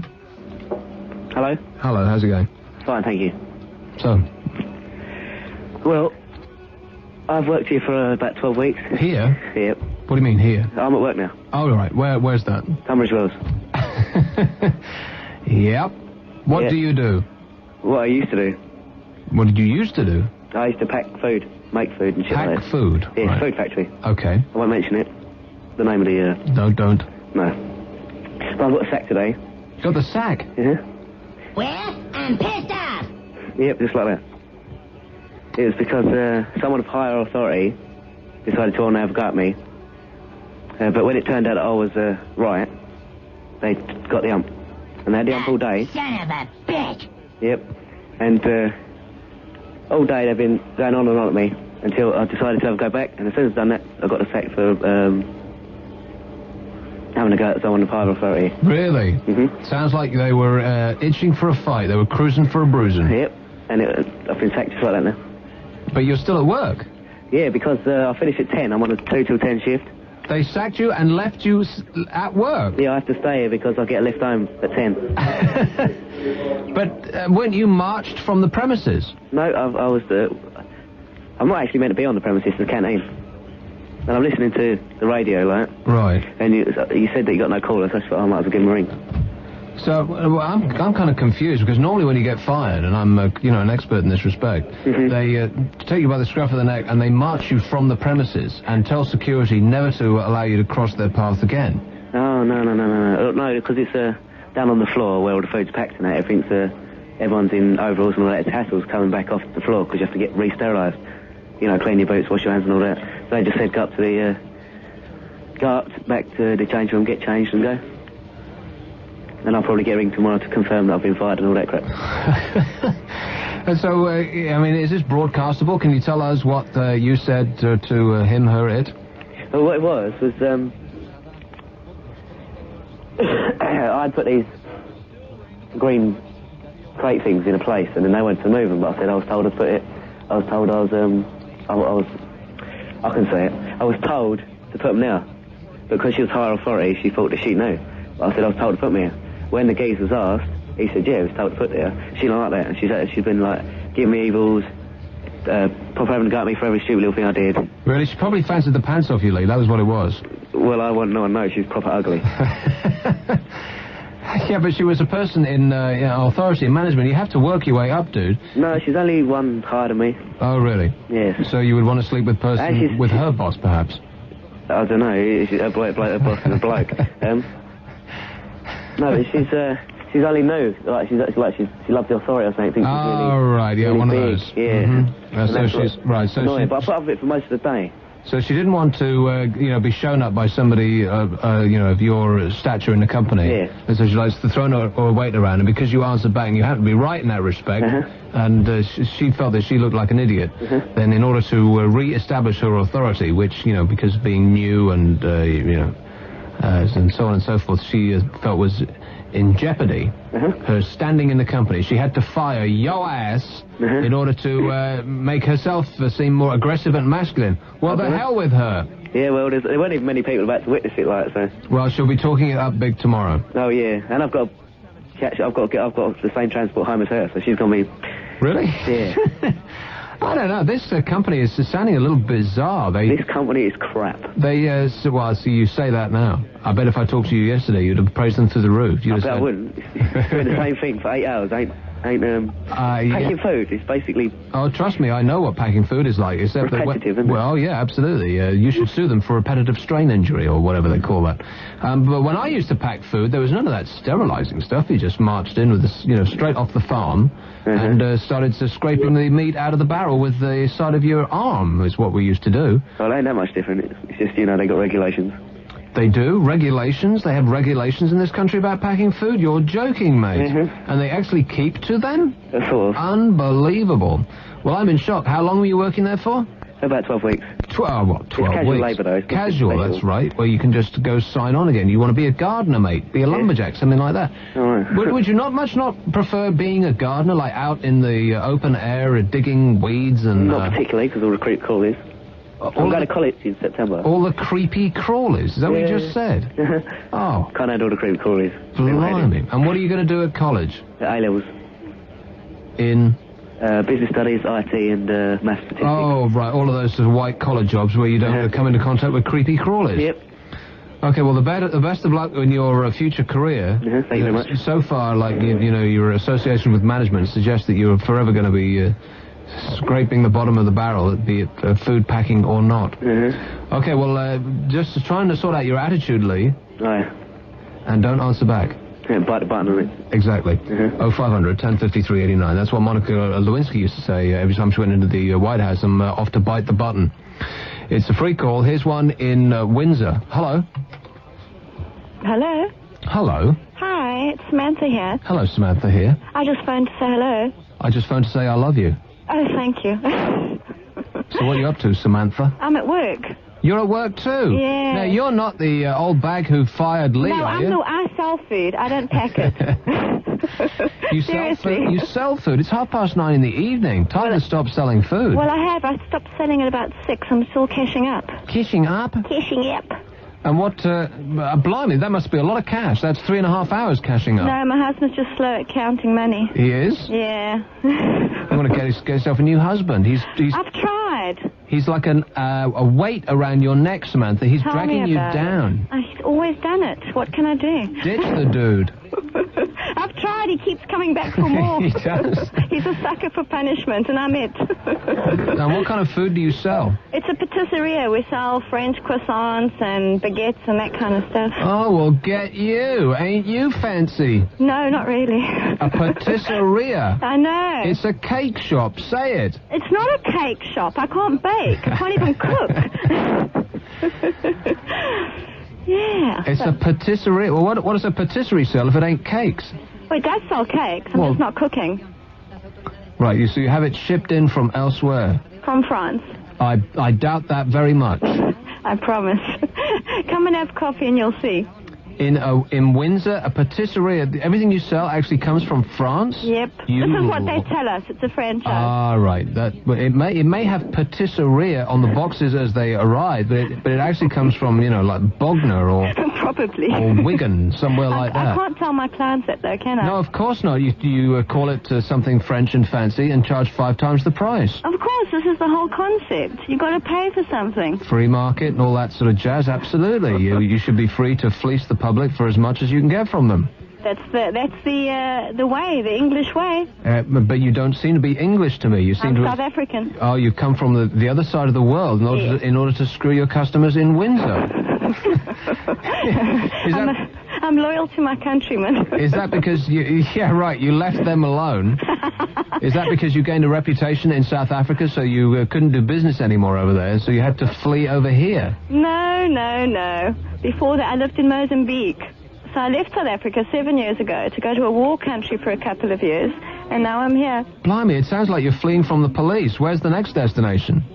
I don't think we have an extradition treaty with Brazil. You might like to try there next. It could be a possibility. It's Samantha and her illegal patisserie import-export business.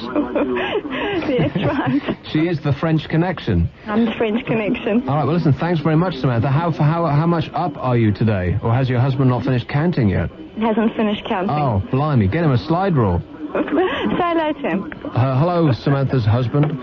0500 1053 89. It's a free call. Here is one in Telford. Hello.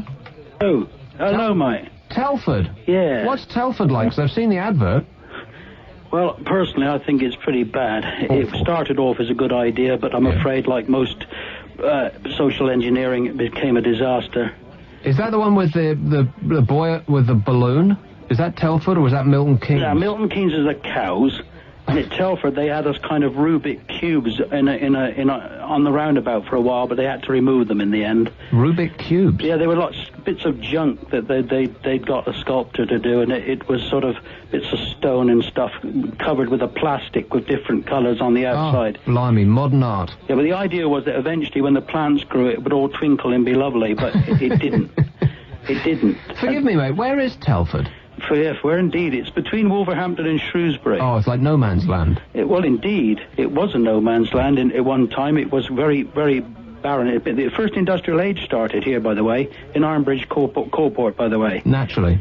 And then it moved on and left it behind, as you know, and it moved on to places like Newcastle and et cetera, et cetera. Mm-hmm. It moved eventually into the 20th century and left Telford way behind. Well, in some ways, yes, but some people thought they could come and improve it under the guise that they were providing houses for people from the black country. Yeah. But actually, it was just a bit of capitalist development. You know, they could have housed the people from the black country in all the spaces around Birmingham, Walsall, etc. But the land was cheaper out here. So under the guise of caring for the people and greenfield sites, you know, using Ebenezer Howard's ideas from the 18th century that we're going to house and give the people decent, healthy homes, they got cheap labour out here next to the factory departments, you know, because the whole place is compartmentalised in that way. This is sounding like a genius of an idea, David. You and me, between us, will do exactly that idea between Belgravia and Mayfair, and by this time next year, we'll be millionaires. But you see, they're doing that here. What is happening at the moment, believe it or not, that of course it's a wacko place for developing private housing, and the council, which is now taken over, it was a district council, took over from the Quango, which was Telford Development, which was at least competent. Oh, blimey. David, seriously, before we go down this road, I really don't want to talk about local, whatever it is we're about to start talking about. Call your local radio station. They'd love to get this call, seriously. We are, but I won't. You brought that up, right, about Telford? I suppose I did, yeah. What I wanted to talk to you about was a very boring thing. You there? Another one? Sorry, but you were so desperate earlier on. You know about 15-year-olds not living at home? Yeah. But the law, I was a social worker for many years. Blimey, I'm calling the police a social worker. I was a good one, though. The law is very woolly about, you're talking about cotton wool, that wool is the law is very woolly. If a 15-year-old can look after himself or herself, and is not getting into any trouble, Yeah. they do not consider they're out of care and control. So therefore, they leave them alone. Really? Yes. That's what it comes down to. It's a sort of... And what if, what if he's living with his French uncle, who runs an import-export patisserie kind of, like dodgy deal on the side, who thrashes him nightly to sleep with a broken bottle? What then, David? What then? He's got to go. He's got to be drawn to our attention. All right. Listen, I don't want to bore you anymore. Okay, well, just watch the death notices in your newspaper, and it will be drawn to your local attention. That's what social workers do for a living, is look for funeral notices and then think, oh, well, we should have done something about that. 0500 1053 89. It's I don't mean to, say bad things about social workers, David. No, be fair to social workers. That's right. They get it both ways like teachers. They get a lot of stick, mostly from 15-year-old kids who are, thwacking them in the back of the head with it. We'll go away and come back. Nick Abbot on Talk Radio. Free call 0500 1053 89.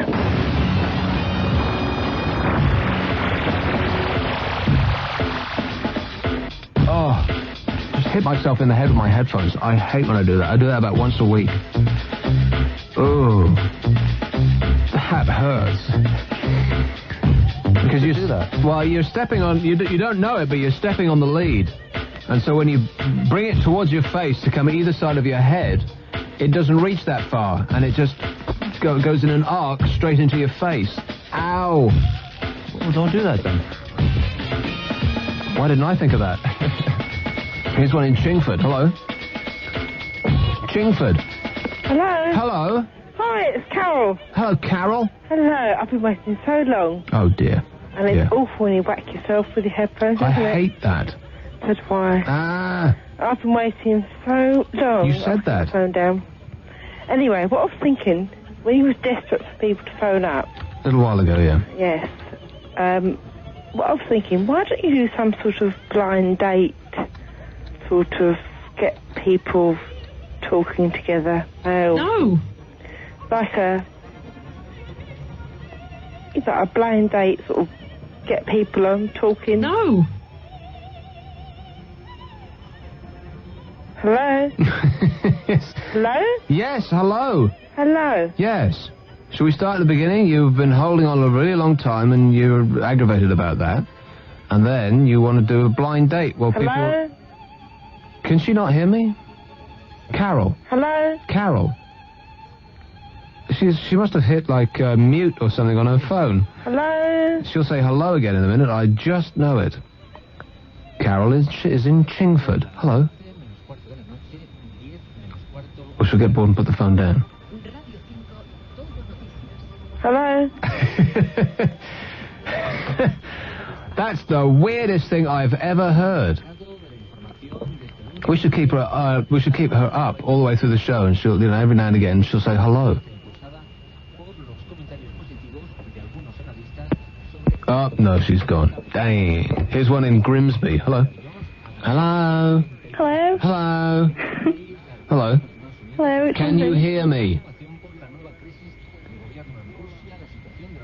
Can you hear me? Hello? It's Lizzie? Can you hear me? Yes? Thank God, Lizzie. So, what's up? I wondered if you could give me some advice on my situation.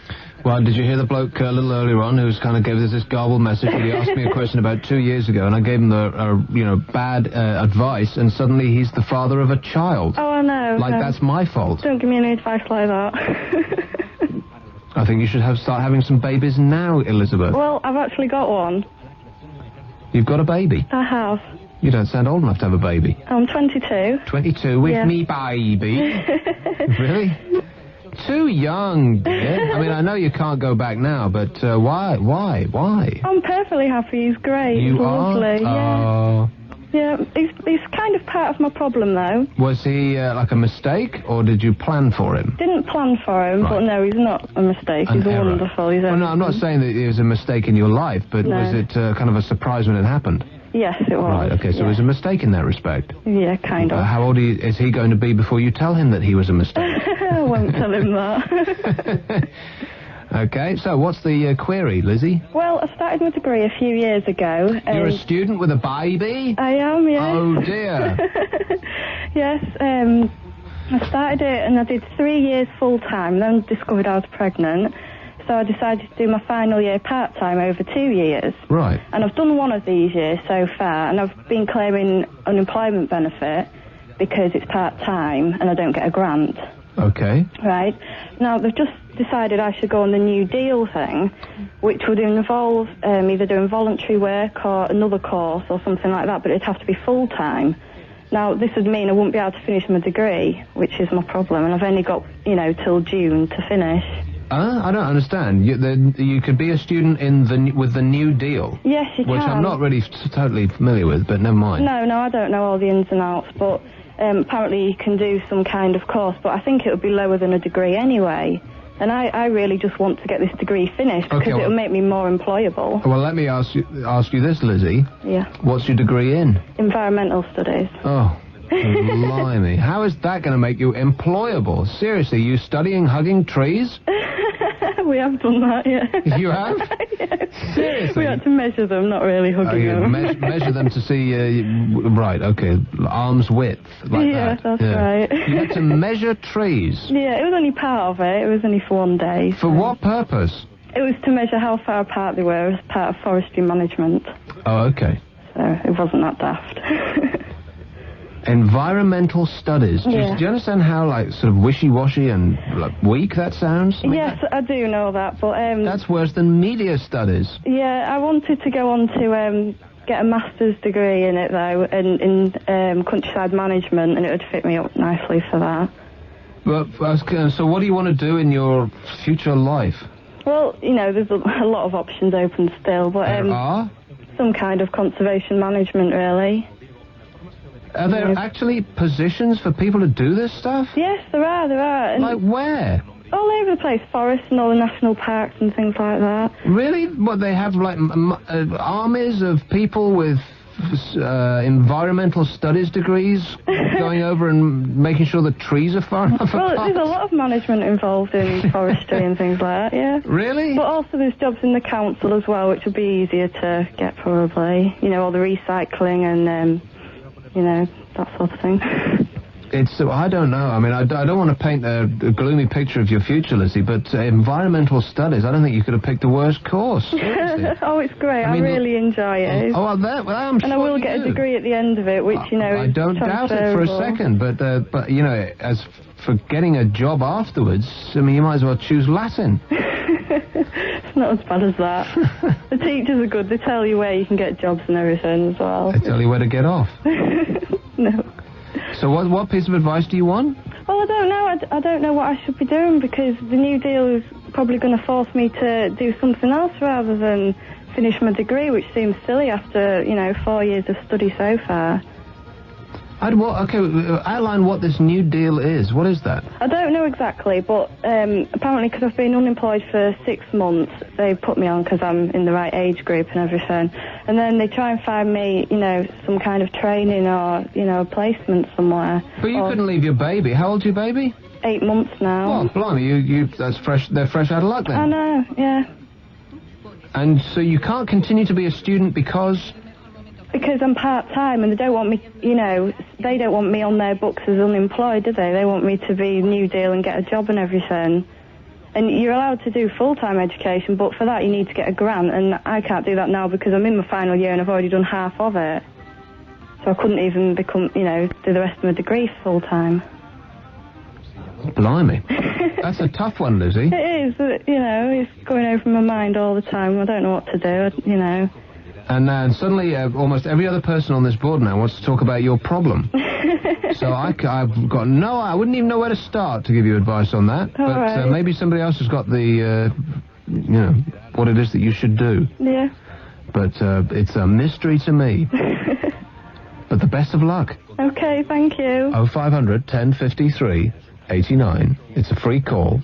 We're going to take a break, and then we're going to sort out Lizzie's life, or not, whichever it may be. Nick Abbott. You have got to talk to him. He'll listen to you. 0500 1053 89. You still there, Lizzie? I am, yes. Why?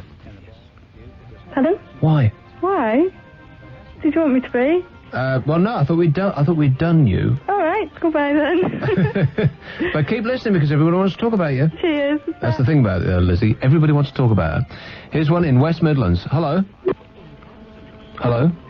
West Midlands. Hello. Hello. Hi, it's Rachel from West Midlands. I'm calling in response to Lizzie's call. She's considering whether to continue with her final year of university or to go on a New Deal course. Yeah. Well, I tutor at the moment, and the students on the course I tutor are, some of them are New Deal students. She must be absolutely crazy to even consider giving up her last year of university. It's a great opportunity she's got there. I myself was a pregnant university student. I had to give up my course. I mean, she's got the opportunity to continue, so she's really lucky anyway. And the courses that you actually go on with the New Deal are aimed at getting you back into work, but they aren't as high a level as university. So I really can't see what decision she's got to make. Yeah, but people don't care about university degrees when you come out and start looking for a job. They just care about whether you can do a job or not. Right, yeah, but do they care about whether you've got a university degree or you've completed a 50-hour course in IT?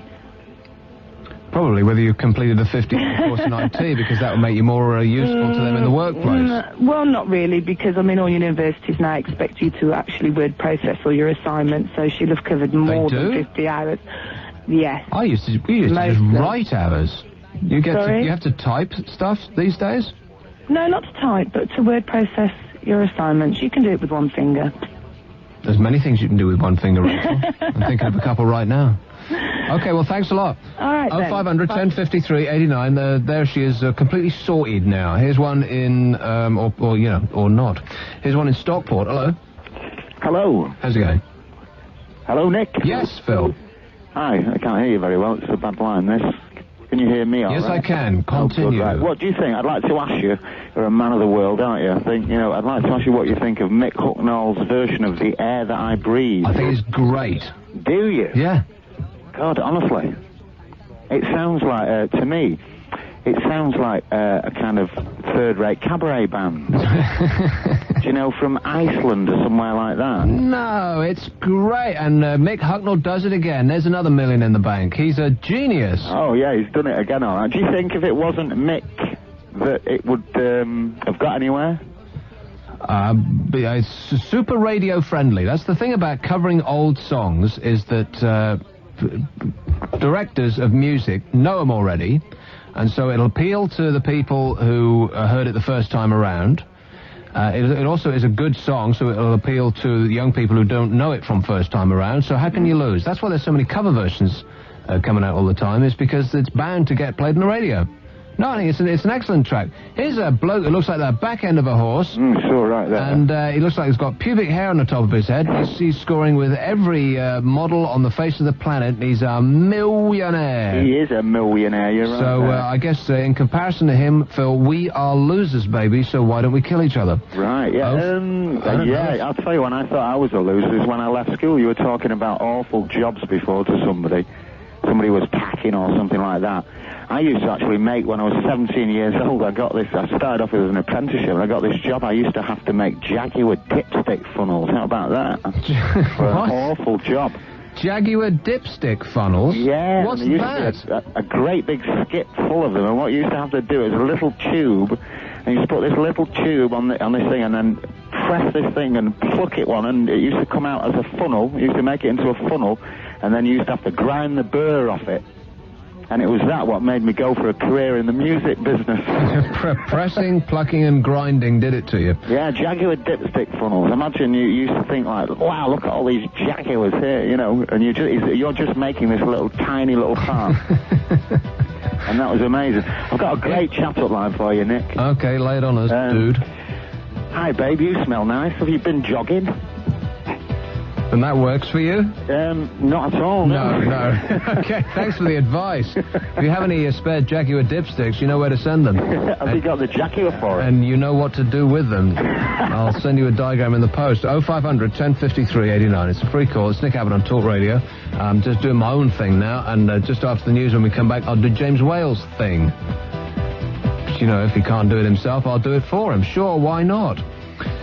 So that's exactly what will happen as we go away to come back again. Nikki, the newsreader's, Nikki, our psycho newsreader, is in there, and it's a really easy task for her this hour. She's doing student news, fart news last hour. Perhaps you missed that. That was one of the greatest moments in the history of news reading. But student news this hour, easy peasy. And the Spice Girls have confirmed they're sticking together. That's despite an official announcement that both Posh and Scary Spice are pregnant. The band says the show goes on, but pop pundit Rick Sky believes the press are right when they say this could spell the end. They say themselves that their backs are put up against the wall in situations like this, and they will fight harder. But naturally, I mean, they're going to want to spend, both Victoria and Mel B are going to want to spend time with their babies, and they will be drawn away from the group because of that. The group won't be their prime focus anymore. And now for the student news. That wasn't very tight there, Nick. I thought that was a bit slow there for you, DJ and all that. And now for the student news. Oh, now she's a critic. I know, well, that's my prerogative, isn't it? Get on with the student news. Okay. As a 19-year-old... Bobby Brown is his prerogative. No. Wrong one. Don't you remember? Yes, I do. Yeah, go on then. Do you want to sing that? Or, okay. All right, can I continue now? Yes. Or are you going to interrupt me again? A 19-year-old student has been expelled from her college for getting married. What? The principal of the government-run college in West Bengal said that in spite of the fact she was a brilliant student, being married would make her a bad influence on the other girls. And a cut-price store is opening its first university campus branch for students at Warwick University. Their biggest sellers are expected to be baked beans, pot noodles and inflatable furniture in that order. Inflatable furniture? Yeah, they think inflatable furniture will be the big seller amongst students. Really? Yeah, I mean, at least you can eat baked beans and pot noodles. Well, I guess so. You could eat the baked beans and then inflate the furniture at your own leisure. Oh, please, yes. we're back to lockdown. Oh, I'm going to get another job. Yes. Anyway, Talk Radio Satellite Weather. Hooray! Everybody. Any showers this evening should die out, leaving most parts dry with clearing skies. Not overnight, but it'll be cold and breezy with a touch of frost in some northern parts. Yeah. I've written past here, but maybe that's right as well. Anyway, rain will be moving into Northern Ireland later this evening. The overnight low, are you ready this time? Yes. 3 degrees in Scotland. Thank you. But 7 to 10 degrees centigrade everywhere else. Talk Radio News time, it's 4 minutes past 10. Award-winning talk radio across the UK on 1053 and 1089 AM. KPMG Commercial Radio Station of the Year. This is not the home of amateur radio. We're doing this for real. This is actually going out on the air. There will be one person who will save us from world destruction. Guess who it is? Kev? I'm thinking of having my knees removed. Why? Why not? Something to do. What sex was George who found fame on children's TV programme Rainbow? Was that the one with the zippy mouth thing? Oh, no, that was Zippy, wasn't it? What an idiot.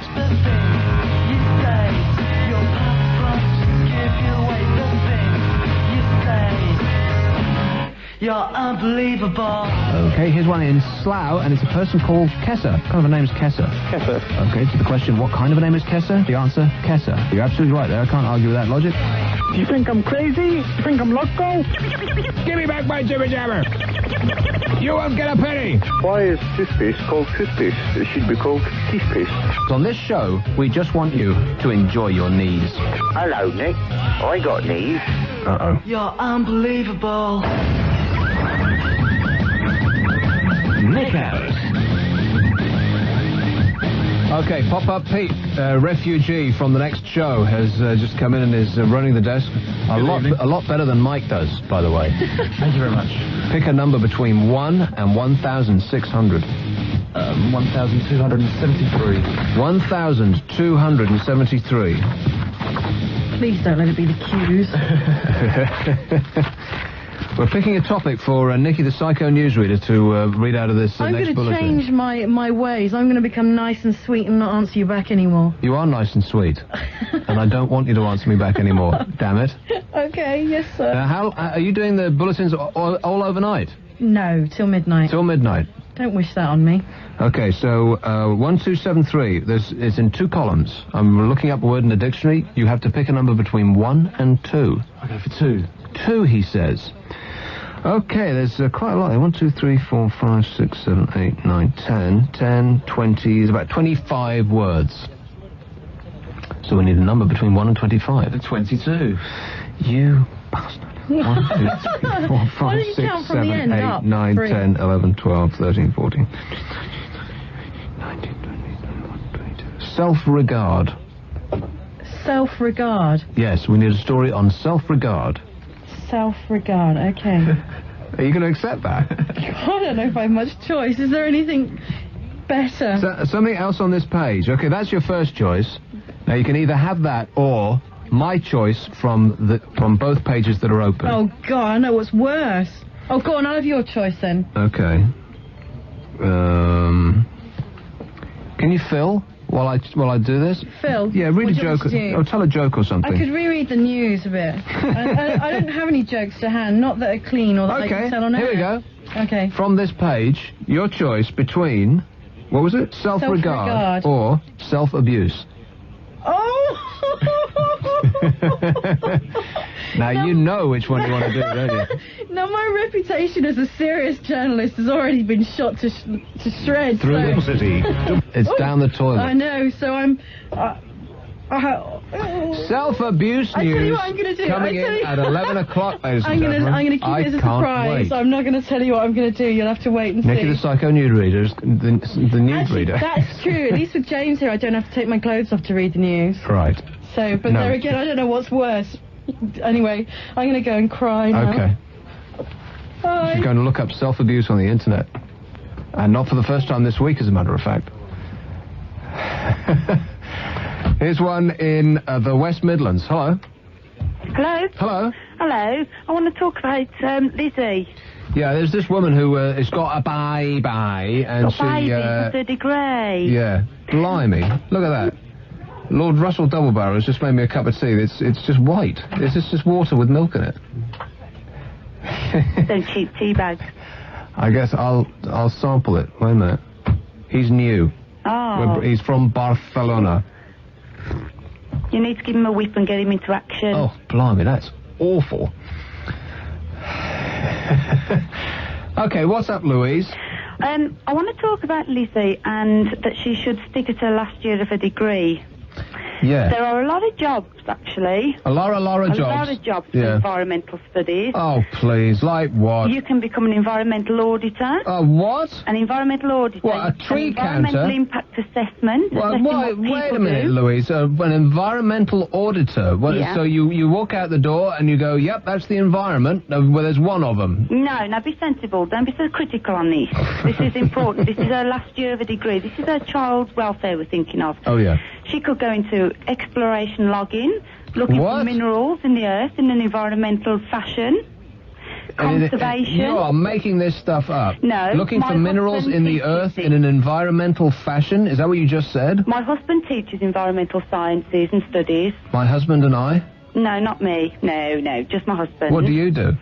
I work alongside with him, but I do interior design.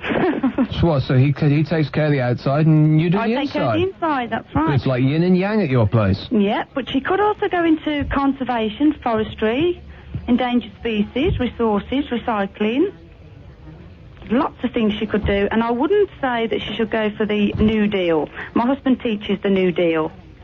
And you get 6 months training, you still get no guarantee of employment at the end anyway. Oh, there are no guarantees in this life, Louise. Well, it's better stopping for a degree and getting a good job than going into what I call the new YTS scheme for the government. So she ought to stick with it. It's another one of those, is it? Else, Nick? Yep.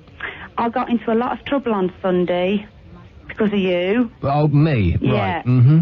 Well, I sat there at the dinner table reciting some of your mum's that fat jokes without realising that my husband's mum is rather large. No. And she nearly choked on a lamb. Really? She was eating a whole lamb at the time? Well, the best one you said was when you said, your mum is that fat, she looks like she's smuggling a Volkswagen. And she just spat a lamb out across the table and she said, you what? And I nearly died, but it was good. Well, what was she eating behind a screen or something? You couldn't see that she was fat? Well, I've seen that much of her that I don't sort of look at her size, I just listen to her mouth. Oh, blimey, I think you need to never mind about learning about the trees, Louise. You need to start learning some social skills. You need to go on a social skills course, dear. No, we need to listen to you a bit more, Flower. stay on the air. Did you just call me Flower? Flower. We say flower down in the Black Country. You do?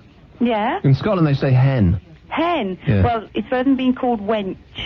I get called wench all the time down here, and that really gets my back up. You do? Is it by guys in kind of like lederhosen who are drinking mead at the time? No, it's just dirty, great big fat men drinking Banksies with a great big bald head and dirty, great big belly. Do they have swords strapped to their side? Well, they have them strapped, put it that way. And can I say something else? And I'm really proud of this. I want everyone to know. Another thing. Yeah. Last night, I made my ambition come true. I put down and got Tommy Boyd speechless last night, and I was absolutely proud of it. Last night? Yeah? Oh, last night, yeah, he was on the radio last night. Really? And what was it that you said that made him... Well, he was saying that everybody over the age of 50 is over the hill. Right, that sounds like something that Tommy Boyd would say, yeah. Yeah, so I reminded him that he was 45 and he wasn't over the hill, he was 3/4 down the other side as well. And that in another 5 years, his bits will drop off and then he won't have anything to talk about on the radio. Because he was talking about handcuffs and marital aids. So I thought I'd phone him up, and I actually shut him up, and I'm so proud of it. Yeah. Thanks a lot, Louise. All right, you look after yourself. Ta-ta, wench. All right, then. 0500 1053 89. It's a free call. Here is one in Basingstoke. Hello. What? Got a break yet? Oh, no, we haven't. James, would you mind waiting past the break? Yep, sure. Thanks a lot, mate. So we'll go away. Of course, we are going to give away money in this hour. £700. Yeah, 700. Well, it might be £700. It might be, but there's no ceiling on this, right? So if somebody doesn't get the right answer, then the money will just continue to go up. Yes. And then breakfast, though. We only play it once. That's right. Yes. But the money, it might be, we might be still playing this game next year. Could be. We might be giving away the whole station. £1 million we could give away, but it's 700 at the moment. I'm going to give you a clue as to where in Britain this person is calling from.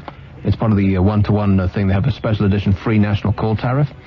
And if you can guess right, I'll give you some clues that we've had already and one that's fresh in this hour. Then you could be picking up free money in the palm of your hand. And it doesn't get better than that. Nick Abbot on Talk Radio. Free call 0500 1053 89. Hit me!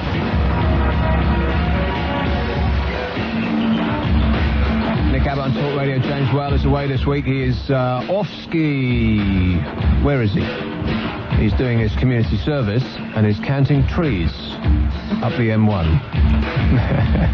He has to hug each and every single tree. And he'll be back in 2 weeks, 3 weeks, something like that. No, he's back next week. Back next week. That's what I said. He's going to be back next week. I said that. Weren't you listening when I said that? Sorry, what did you say? I said he's going to be back next week after he's hugged Who is? sufficient number of trees. James Whale. All right, where's he? He's away. Blimey. Don't make me come in there. And so I'm Nick Abbott, and I'm doing till midnight, and then Ian Collins is stretching himself and coming henceforth, and so on and so forth. He's lengthened himself, especially for the evening, or something like that. And Mike, the mechanic, is doing this show and that show, which is like 13 hours on the air. Thereabouts, yes. It's the overnight grave shift, the graveyard shift, or something. That's what they call it. Yes. I never understood that. Here's one in Basingstoke. Hello. Hi. I've got a sensible suggestion for you. That woman who was doing environmental studies. Yeah? Yeah? Sorry, my first time called her a bit nervous. You are. You're shaking, mate. Yeah. Take a deep breath. No, do it. Like, be with me. Like, with me, because I'm trying to make this easier for you, okay? So take a deep breath. Go on. Now, blow it out really hard. Okay, again. No, it wasn't. You need to really, like, expel that air, like you're blowing something away. Breathe in. Blow it out. Now, do you feel better? You feel like, kind of like your shoulders a bit more relaxed and they're down? No, I've got a sensible suggestion anyway. Yeah. She should do sponsorship. What does that mean? Get local companies. Just go around scrounging, basically. Sponsorship? Yeah. It worked for me. It did? Yeah. Well, you got sponsored to do what? To stay in college. You did? Basically, yeah. Who would... I don't get it. Who would sponsor you to do that? Well, a big computer company eventually gave in. and gave me some money so I could carry on. Really? Yeah. What, on the condition that you work for them afterwards? Well, there was a sort of condition like that. I'm not working for them now, but I worked for them for about 6 months after. And they gave you how much money? Well, they gave me enough to tide me over. Come on, tell us. £100, £1,000? They give you £10,000. They wrote you a cheque for £100,000. I wish. And a free car. Yeah, all of that. Well, how much money did they give you? They gave me £3,500. £3,500? Yep. And did they require it back? Well, yeah, that's the condition. But it's better than trying to. It's better than not having the money. Well, that's it, yeah. So they gave you the $3,500. Yeah. And when you worked it off, is that what it was? Yeah, I worked it off. I stayed there until I worked it off. Basically. Well, that sounds like genius, and you just thought this up and did it. Well, I was told it by somebody, and they'd done the same thing. So I went around Basingstoke, cap in hand, and it worked. Well, I bet you presented your case with a lot more vigour and confidence than you're doing it at this moment. You weren't, because you sound like you're shaking. Do I? Yes. You sound like, those vibrating beds that they've got in motels in the States? You put your 5 cents in. How much is it, Mike? Your 5 cents or something like that? I wouldn't know it. Oh, you're not going to rise to that one. Yeah, damn something it. like that. Yeah, I think it's a quarter you put in. And it sounds like you're on one of them shaking beds. All right. Well, I can assure you I'm not. Okay, well, listen, thanks. That's a good suggestion. I like that. Mm-hmm. It worked for you, so it could work for her, too. Thanks a lot, mate. Yep. 0500 1053 89. It's a free call. And we're going to do this now. Okay, well, this is excellent, because every day this week, and right across the day, we're playing what is called Where Am I? With 1-to-1. To celebrate their new special edition free national call tariffs. In every show, there's going to be a new clue to the whereabouts of our 1-to-1 caller, who is somewhere in Britain. And if you think you know which town or city they're making their 1-to-1 free national call from, you could be a winner. The prize fund starts at £500 for each new location, and as we add more clues, perversely, the cash keeps going up. You would think that the easier it gets, the lower the amount of money would be involved, but it's actually the other way around. It's like we're nuts. And you can make £700, that's what we're up to at the moment. You could be £700 better off in the next half hour, because our 1-to-1 caller's on the line now with a clue to his mystery location. So tell us, where are you calling from? I've just got out of prison, but I don't have a criminal record. Where am I? So if you think you know which town or city he's making his free 1-to-1 national call from, phone the Where Am I competition hotline. Now, it's not the line that I'm talking to the nice ladies and gentlemen on, it's another line entirely. So get your pen out and get this wrote down. It's 0894 222 333. And leave your name and number. It'll cost you 25 of your English pennies. I could be talking to you and slapping the cash in your palm before 11 o'clock. You don't need your answer. You just leave your name and number. That's all. Just give it a ring. Leave your name and number. Don't call a free call number for the on-air thing. It's a different number entirely. The competition hotline is 0894 222 333. And the clue again is I just got out of prison, but I don't have a criminal record. Where am I? I don't know, is the answer. I don't know. So I don't get the £700. God damn it! Here's one, or we're doing someone else now. Where am I? All this week on Talk Radio with 1-to-1, the national network for free national calls. That was something else that we were doing, and here is T2 from Lord Russell Double Barrel. That looks much better, and it's warm this time too. Congratulations.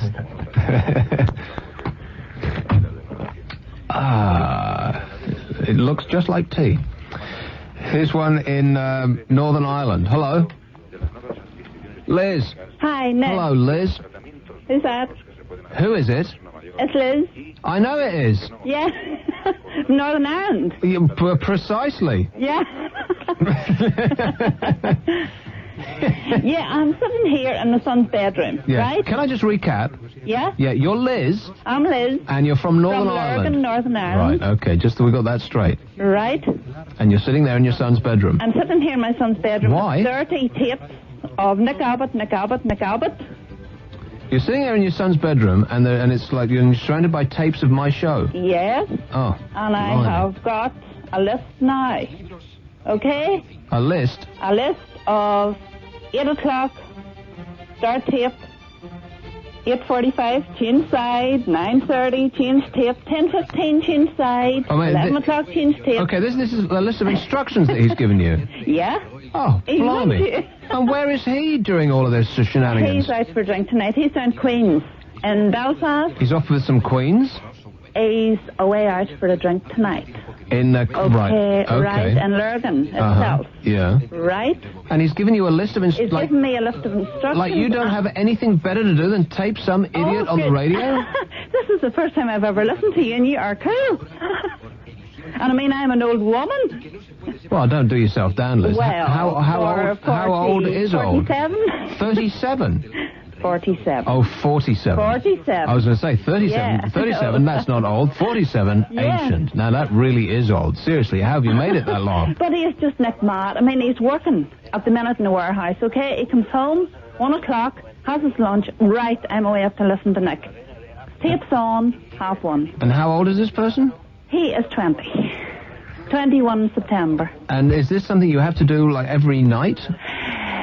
Every Saturday night, but tonight now. You're on later tonight, aren't you? Yeah, I'm yeah.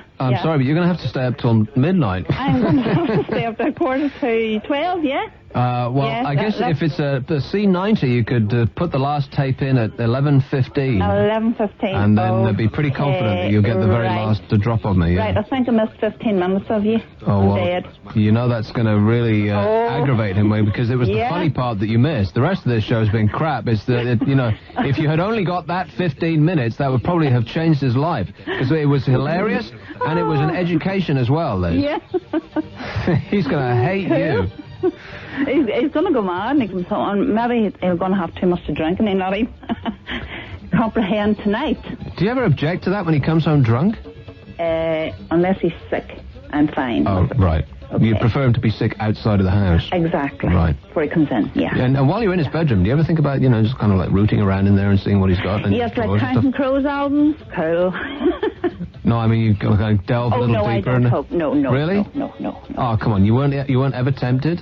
Well, Like maybe, if you took maybe just a Of wee. course. If you took a peek under the bed right now, what would you see? Nothing, because you can't get under his bed. Oh, really? Yeah. Okay, you ever thought of, like, pulling up the mattress to see if there might be anything, sequestered under there? Oh, I never thought of that one now. Oh, think about that for a while. Yeah, why don't you do it right now, see if there's anything under there? See if anything, pops out.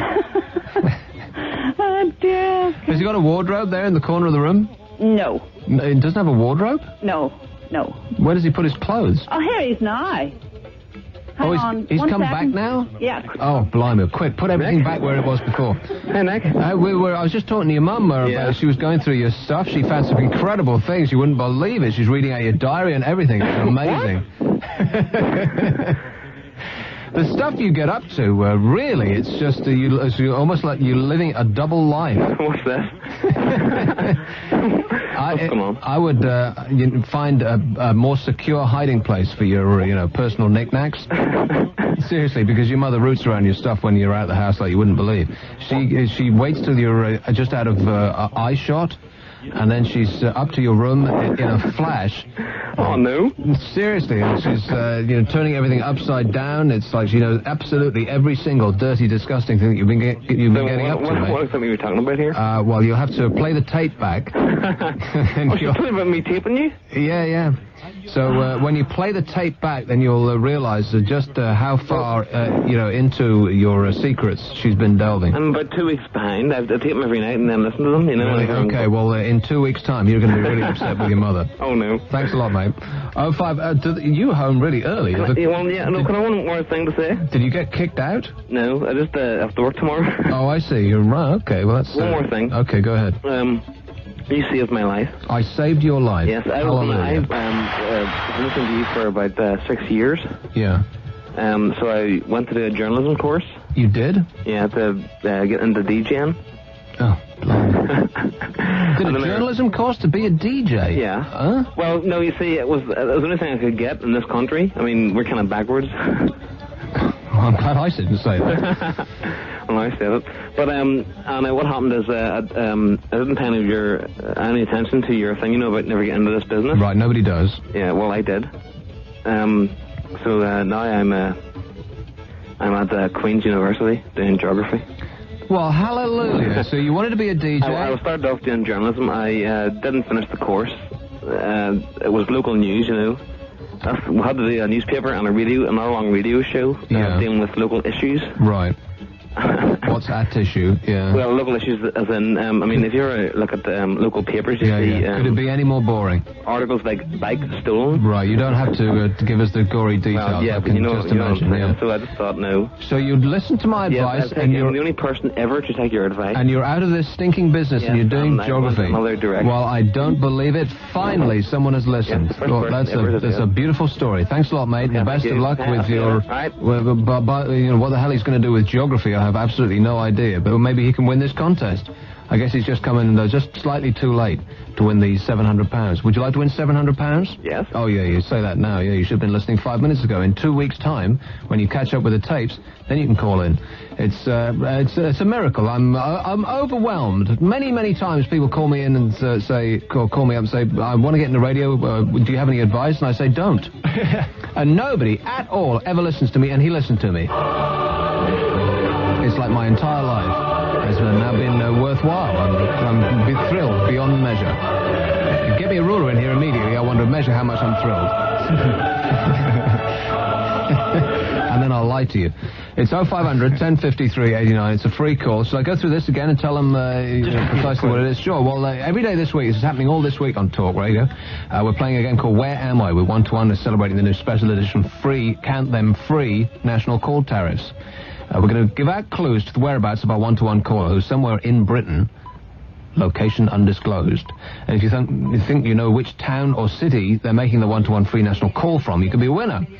The prize fund starts at £500 for each new location. We're up to £700 now because 2 losers got it wrong. That's right. And the... the names? Yeah. I got them on my phone. Yeah, the names and phone numbers so everybody can call up and commiserate or, whatever. And the number is 0894 222 333 if you know where this person is calling from. And Mike doesn't have it even remotely ready. Here we go. I've just got out of prison, but I don't have a criminal record. Where am I? What a great voice. He should get a career in voiceovers. Seriously, can't you hear him say toilet tissues? But he could say it really close, Mike, like toilet tissues. Like, you'd really want to go out and buy something to, wipe your butt with. 0500. Seriously, you would want to change product just to hear him say that. Let's hear him say it again. I've just got out of prison, but I don't have a criminal record. Where am I? It makes me want to go to the toilet just listening to him. You don't mean that.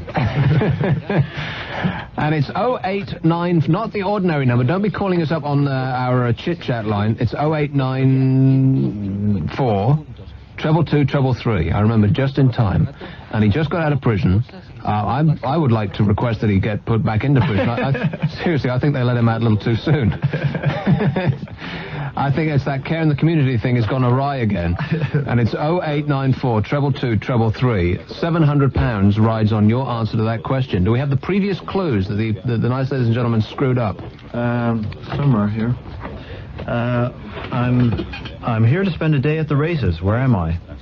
That was this afternoon on Tommy's show, and Sarah in Bedfordshire got that wrong. Yeah. And then it was... Sarah, you're so stupid. And I'm not sure whether to eat at the Balti House or the Hong Kong restaurant. Where am I? Hong Kong? Yes, restaurant. Yeah. And Hong Kong? Is it Hong Kong? It's not. I'm guessing Hong Kong. No, I think the idea is it's places around Britain. India. Anyway, Sarah in Carfilly, she got that wrong as well. Another Sarah. God, blind. That was on Daily Show. So now... No, seriously, sick boy, I don't want to talk to anybody called Sarah. Like, ever. No, that's a direct order. Nobody that's called Sarah ever gets on this show, okay? Here's one in Gloucester called Sarah. Hello. Hello. I'm phoned about South Park on Friday. Yeah. It was great, wasn't it? It was great, weren't it? With Damien Owen, that's cool. Mm-hmm. And that's the sound that it makes when he just puts the phone up to his ear. It's like, when he's like standing outside, that's the wind rushing through his head. 0500, that's a real South Park fan-atic. Here's one in London. Hello. Hello, good evening, Nick. Hello. I noticed a dreadful faux pas in your 10 o'clock news. What was that then? The 2 pregnant Spice Girls with their backs up against the wall. Perhaps you could replay the tape for a laugh. It's the funniest thing I've heard all night. I love your programme. Really, that's and the news was the funniest thing he's heard all night. Now I'm really depressed. Nicky the newsreader, it's... oh, blimey, do I even need to explain that further? This is supposed to be a stinking comedy show, and the news is funnier. Here's one in Dagenham. Hello. Hello there, Nick. And Nicky the newsreader couldn't be more pleased. She's coming in now to, wallow in her newfound fame. Well, I can't really say that... I mean, that last 20-minute section was shadowed by that rather weird call you had about that bloke using all the tapes and that to record your show. I mean, how like dull was that? You can almost see him in 5 years' time advertising on this actual programme.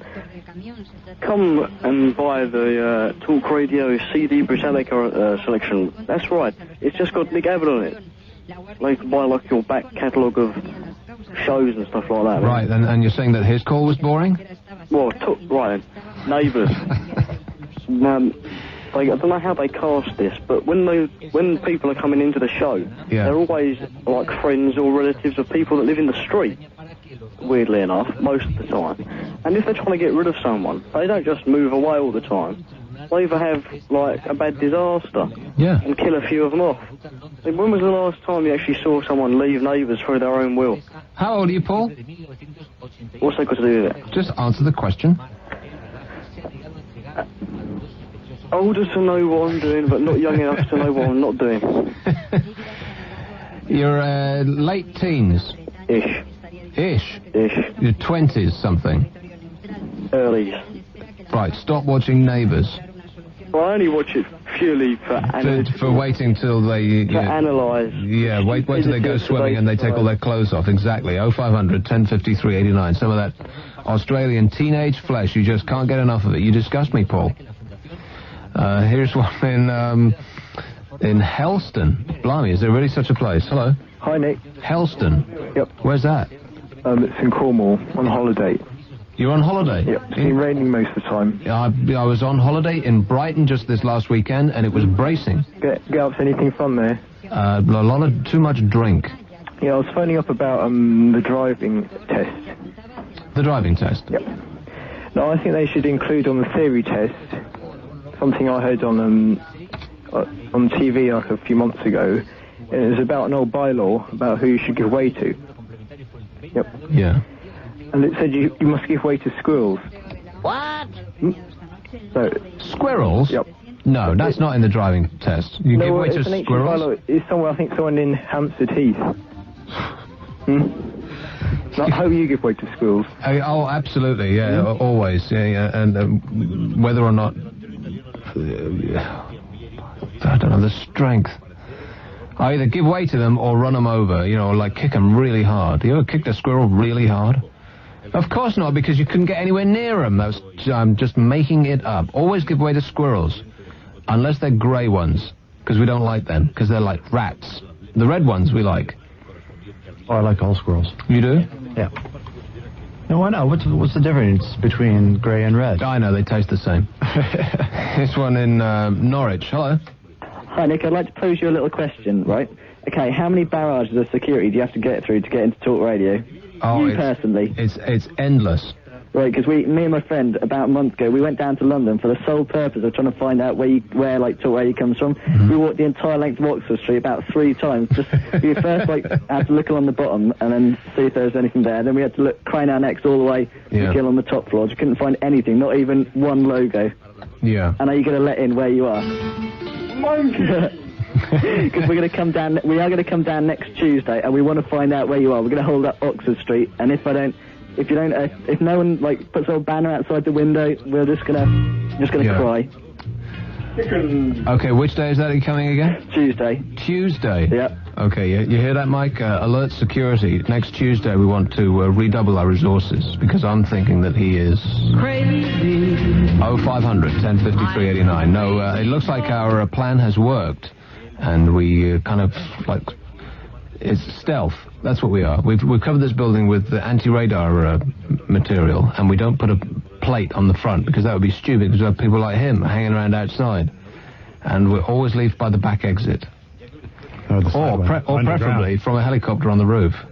Yes. And it's not Oxford Street, by the way. We're broadcasting in Regent Street. We only say Oxford Street because that's like our postal address. You want to look? Next time you come, David. Yep. Regent Street. You want to go the length and breadth of Regent Street? Okay. I think you're having me on there somehow.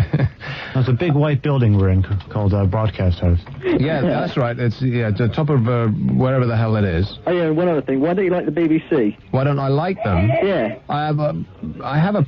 It's not like I dislike the organisation. It's just that some things they do really aggravate me.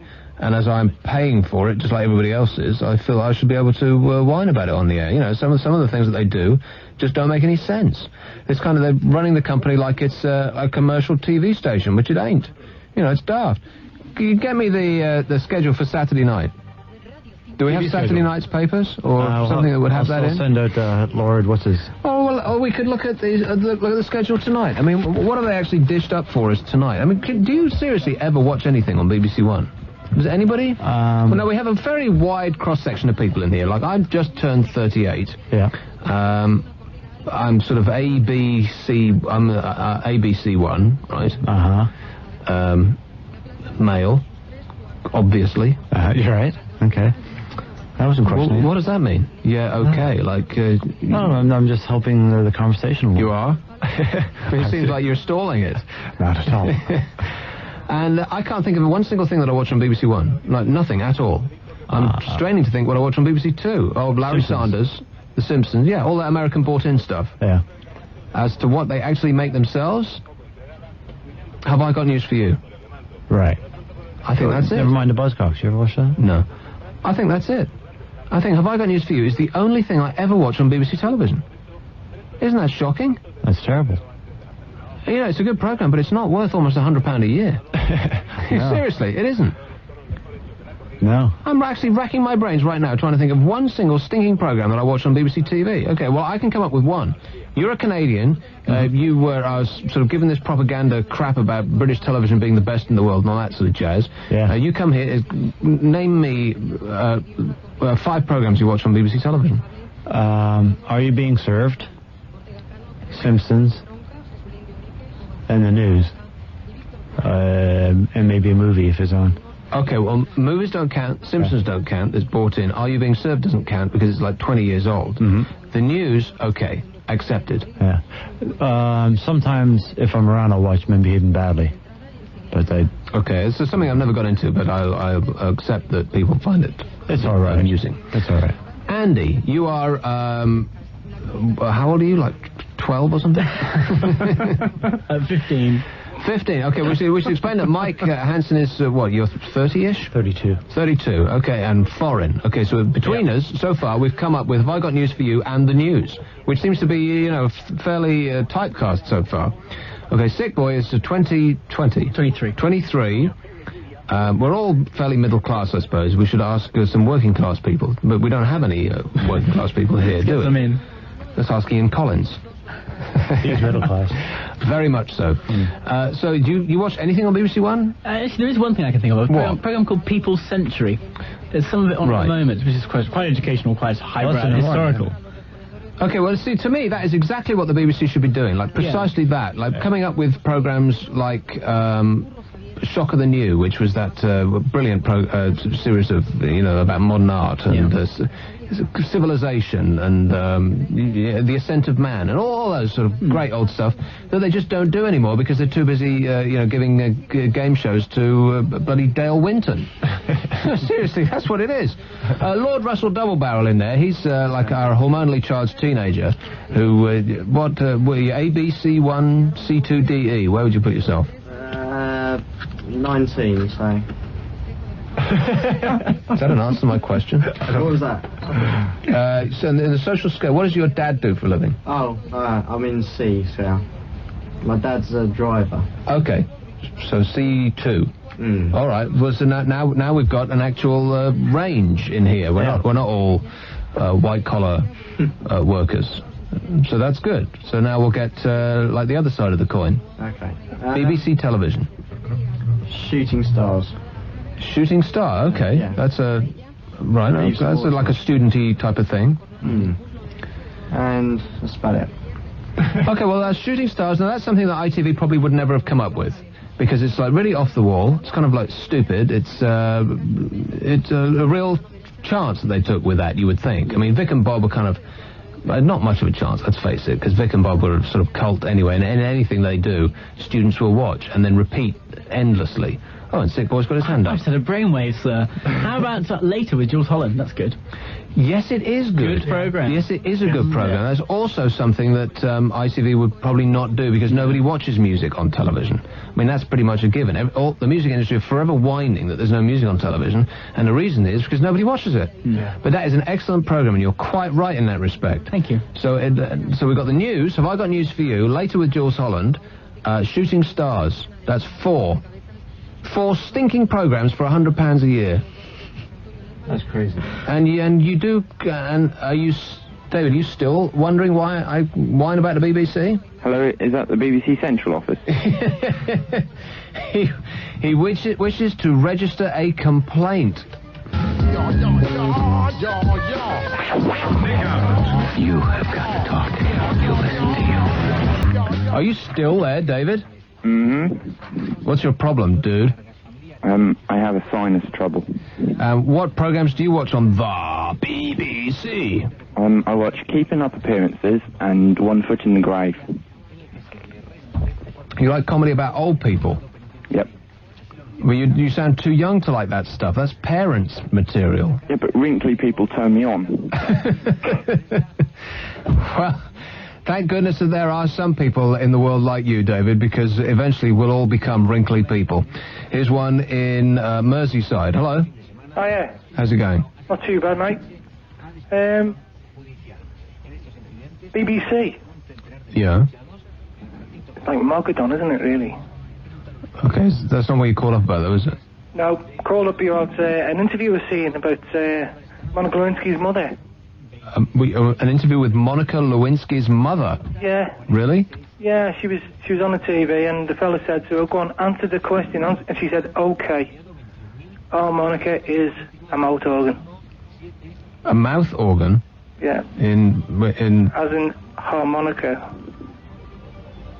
Don't get it? Yeah, I get it. It's like real funny, and he waited so long to tell that weak joke. Here's one in Slough. Hello. Hello. Hello. Hi, it's Janice here from Slough. Hello, Janice here from Slough. I heard you call her early on the evening, Samantha from Windsor. Yeah. And I heard you make a joke, and I heard she received it quite well, but I mean, about leaving the South Africans. Yeah. But I think that people don't appreciate why people left South Africa and how fortunate people in this country actually are. Safety-wise, that is.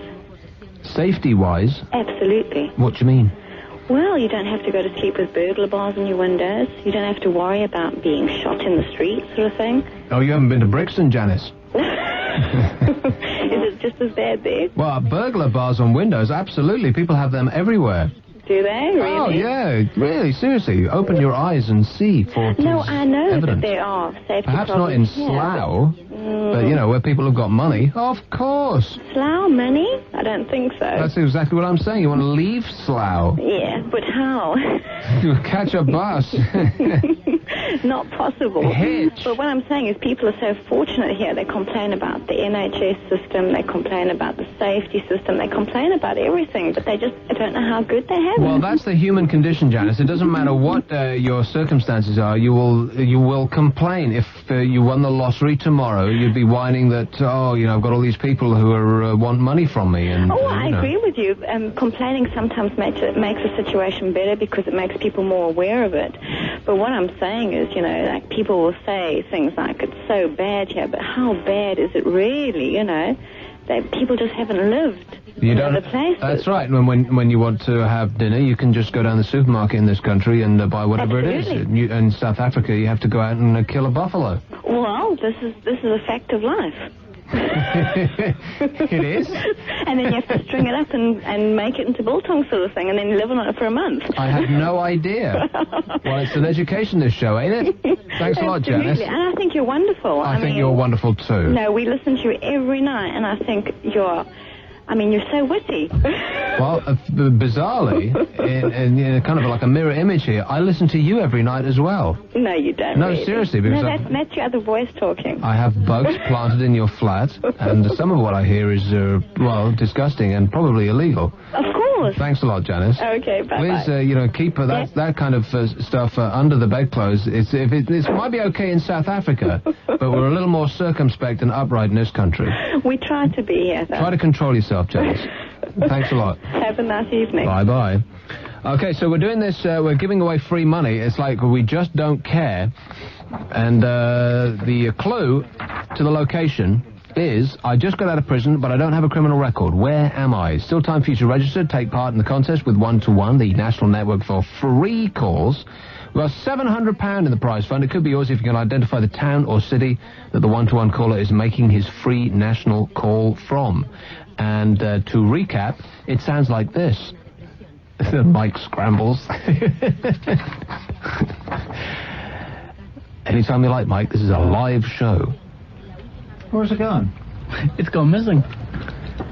So to recap, he said, I just got out of prison, but I don't have a criminal record. Where am I? It's the Where Am I competition hotline number 0894 Here it is. 222 333. Yeah, just in time to be late. I've just got out of prison, but I don't have a criminal record. Where am I? I think he probably does have a criminal record. He sounds like exactly the sort of person who would have a criminal record as long as your arm. Like police are, keeping him under close surveillance. Could be. Yeah.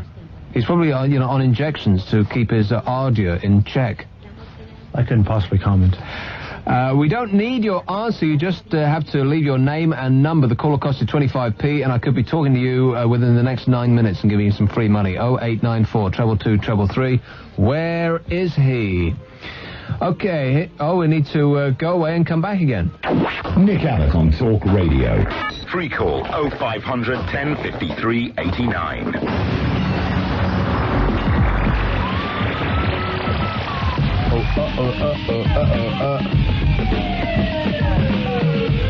Oh, I'm losing a channel in my headphone. I'm only hearing with my right ear. Can we get an engineer? Oh, never mind.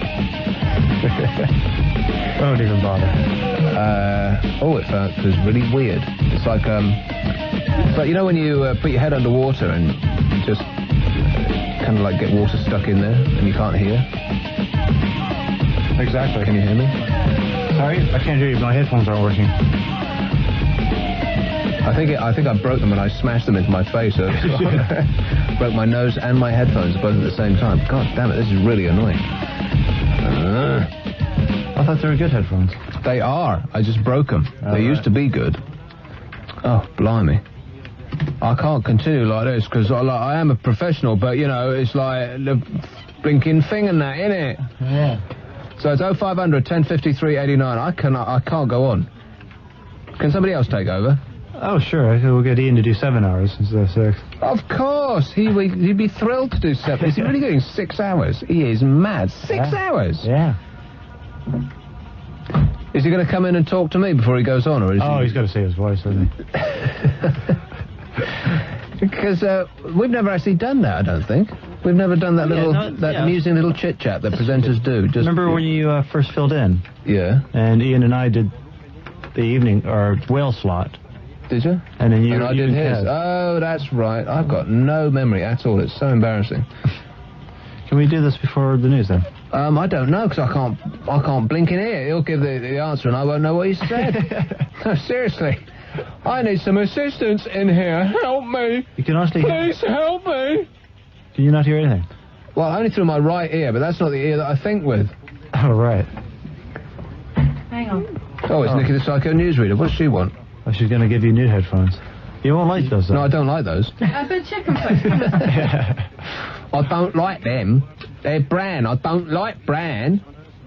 Oh, no, only one half of these work as well. Oh, Gordon Bennett, what is going on here? Hang on, I only need to hear in one ear when I do the news. You do? See, she should be an engineer. Oh. We're not going to get this done, are we? No. Oh, let's just do it anyway. You'll have to give me the thumbs up or down because I can only hear with one ear, and I can't think with that ear. All right. Hello, Glenn. Hello, Nick. Glenn, how's it going? It's going fine, thanks so very much. let's recap the clues. Now, you're the person that called our number, ain't ya? I am, and we indeed. picked you out at random. Yeah. He's our Randy caller. It's Nicky, the psycho newsreader, comes to the rescue with a new pair of headphones, which I'll put there and enjoy later. Thank you. Okay, so what were the clues previously there, Mike? He's lost them. I'm here to spend a day at the races. Where am I? Yep. I'm not sure whether to eat at the Balti House or the Hong Kong restaurant. Where am I? And... I've just got out of prison, but I don't have a criminal record. He does. Where am I? So, where do you think he is, then? Glenn Cole? Well, I haven't got a clue, Nick, so I'm going to have a wild stab in the dark and say Doncaster. Doncaster, you think? Yeah. I'm sorry, Glenn, but that's not the right answer. Is it not? You're a failure, baby. I know I am. So Story of my life. Why don't we lose you? No, it's not right, mate, but to continue and add to your woes, we will be sending you a Talk Radio prize pack. Right, cheers, Nick. Bless your cotton socks. My cotton socks will be in it, as a matter of fact. and as well as my, paper panties. And your thong, great. That's right, yeah. And Bill Overton and Claire Catford, who are in Los Angeles, California. We'll have another clue at 7:20 tomorrow morning. That's 3 minutes past 6 local time. Yeah, they're doing the breakfast show at night there. Yeah. And the one-to-one prize fund grows by £100, which is $83, to £800, which is almost 1,300 of your US dollars or something. That's all right. So keep the clues that we've given you already, or don't, because we will repeat them, or not, as the case may be, or isn't. And it's 0500 1053 89. Have we done 3 hours already? Man, this show goes so fast. It's like a day at the beach. Just like a day at the beach. Yeah. You all right with the equipment now? No, I still can't hear a damn thing. But I am enjoying being by the beach. I just wish that these pebbles were a bit more sand-like, because they're playing havoc with those twos. But I'd like a cocktail. Does this beach come with drink? I know, you can have a pina colada if you like. A pina colada? No, that's a bit too 70s for me. It's a girly drink. I like a vodka martini straight up with a twist. With an umbrella in it, if you don't mind. Yeah, you come in a coconut shell as well. And now for the self-abuse news. The late Archbishop of Dublin is reported to have had a zoo monkey shot after becoming concerned that word was spreading about his diocese of the creature's antics. The death sentence was passed after the monkey became notorious for attracting attention because of his propensity for self-abuse. Really? Was he spanking the monkey? I can't believe it. Well, I believe that, yes. In fact, I don't think I'm going to get into that one because it's just too... Anyway, there you go. And feminism in Australia is turning men off sex and onto self-abuse instead. Yes. Hooray! Psychology Today is reporting that many men feel castrated and immoralized by changing gender roles and so are choosing to exercise their libidos in the privacy of their own bedrooms rather than have to talk to a woman in bed, perform and go through the criticism afterwards. They have to perform? Well, anyway, that's what it said in Psychology Today. So it's like a performance over there. I don't know. I had you no guys, idea. You guys are the guys, Who knows? Is it a performance? Not when I do it, no. Anyway, moving swiftly onwards. That's over. Talk Radio satellite weather. Scotland will be... Is it raining? No, you know it's not. You heard me do the weather earlier on. It's going to be rather chilly in Scotland. Ooh. The north will have the odd sunny spell tomorrow and only the occasional shower, but the south will be cloudier for a time with a little risk of rain. Northern Ireland will also be cloudy tomorrow with rain, but it will brighten up in the afternoon. The rain will turn to showers. England and Wales will have a spell of rain, but in most parts it will be bright and... Oh, excuse me. My mouth just isn't working today. Everybody sing. No, I'm getting to the end of this script. Sing Flash. Wow. Come on, do it with me. Come on, here we go. Everybody. There you go. Can I finish my script now? Please do. But in most parts, it will brighten up in the afternoon with scattered showers, although central parts of England will remain mostly cloudy. Talk Radio News time, it's 4 minutes past 11. Award-winning talk radio across the UK on 1053 and 1089 AM. KPMG Commercial Radio Station of the Year. This is not the home of amateur radio. We're doing this for real. This is actually going out on the air. There will be one person who will save us from world destruction. Guess who it is? Kev? I'm thinking of having my knees removed. Why? Why not? Something to do. What sex was George who found fame on children's TV programme Rainbow? Was that the one with the zippy mouth thing? Oh, no, that was Zippy, wasn't it? Zippy. What an idiot.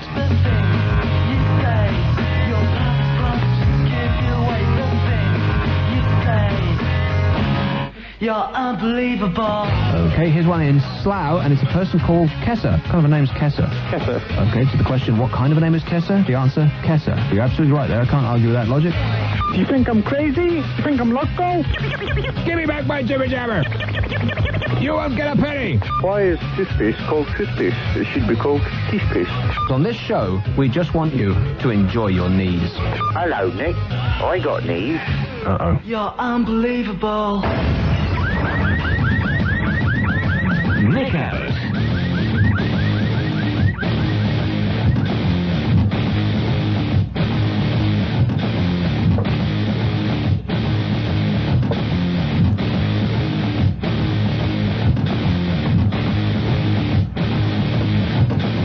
Okay, Lord Russell Doublebarrel has gone home now because he has to, go and, whatever the hell it is he does. Passing some laws or something. Yeah, let's go and thrash some serfs. So we're going to have Nikki choose her own news, which is very dangerous because I feel almost certain that she's going to get this wrong. Number from 1 to 1,654, please. 762, please. 762, she say. Do you actually like this part of this, or would you prefer I just, treated you as a professional news person? I think it's well beyond that. Any sense of decorum I had has long gone. Yes. Well, that's true, but we're talking about what happens at work now. Okay, Yes, 762. Column 1 or 2? Oh, column 1. Column 1, she say. We got 1, 2, 3, 4, 5. So it's 5, 10, 15. It's about 18, something like that. 1. Lalique Glass. Hey? Oh, that's going to be boring, though, isn't it? Okay, so that's the number that you chose, Yeah. right? Now, you have a choice between that and one that I choose from these 2 pages. Okay. So... It does add excitement to my life, I will give you that. I know that means I have a very sad and boring life, but there you go.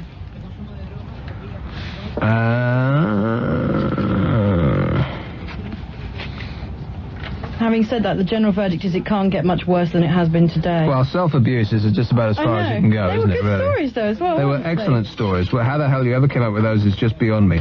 Isn't the internet a fabulous and wonderful thing? Yes. Well, it looks like this is not a great page, I'll have to admit. But how about... In fact, it's a crap page. Okay. Do you want me to choose no, we're stuck with this page. What is that noise? That's Mike. That's the sound of your chair? You see, nothing works around here. What are you doing to that chair to make it make that noise? Relax. Seriously, it's crying in pain in there. All right, lame. Lame, a fabric which has metallic threads, usually gold or silver, woven into it. Okay, well, at least I've got a good, almost, 15 hours to find something. I think I'm going to need it. Well, of course, with the 70s disco revival come back and the movie that's just being made about Studio 54 and all that sort of stuff, you'll have lame stories up the tent pole. Yeah. Well, run 'em up like a flag. Absolutely. Okay. A little lame flag. Well, at least there's no embarrassment factor in that one. Well, a little bit. I won't go into a BBC interview that's one day right. for a job and they'll say, what's this about fart news? Yeah, but they will question why you're dressed in silver lame. I know. But I wear that to all my interviews, so You there's nothing do? new there. Yeah, skin-tight catsuit, And you're still here. I know. It's amazing that I haven't had more job offers. Actually, I have, but not the kind that I want. Naturally, serious yeah, ones, that's right. And a lot of offers come from those postcards that you put in telephone boxes, but, apart from that. Yeah, those kind of things. Don't pay badly, though. Really? I had no idea. Neither do I, and I'm going before I embarrass myself anymore. Yes. And I'm sorry, Mum, if you're listening, I'm really sorry. Oh, dear. She does, that's the worst. You're mostly sorry for all of those phone calls that you keep getting at the house.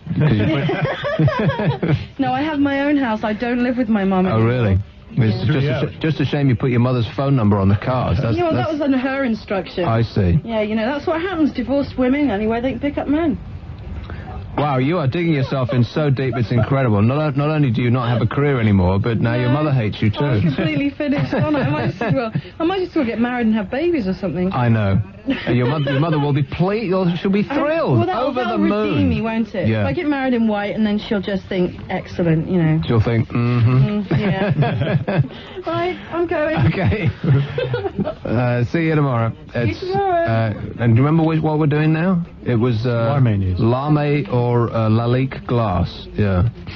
0500 1053 89. It's a free call. Let's do the back and forth thing. Nick Abbot on Talk Radio. Free call 0500 1053 89.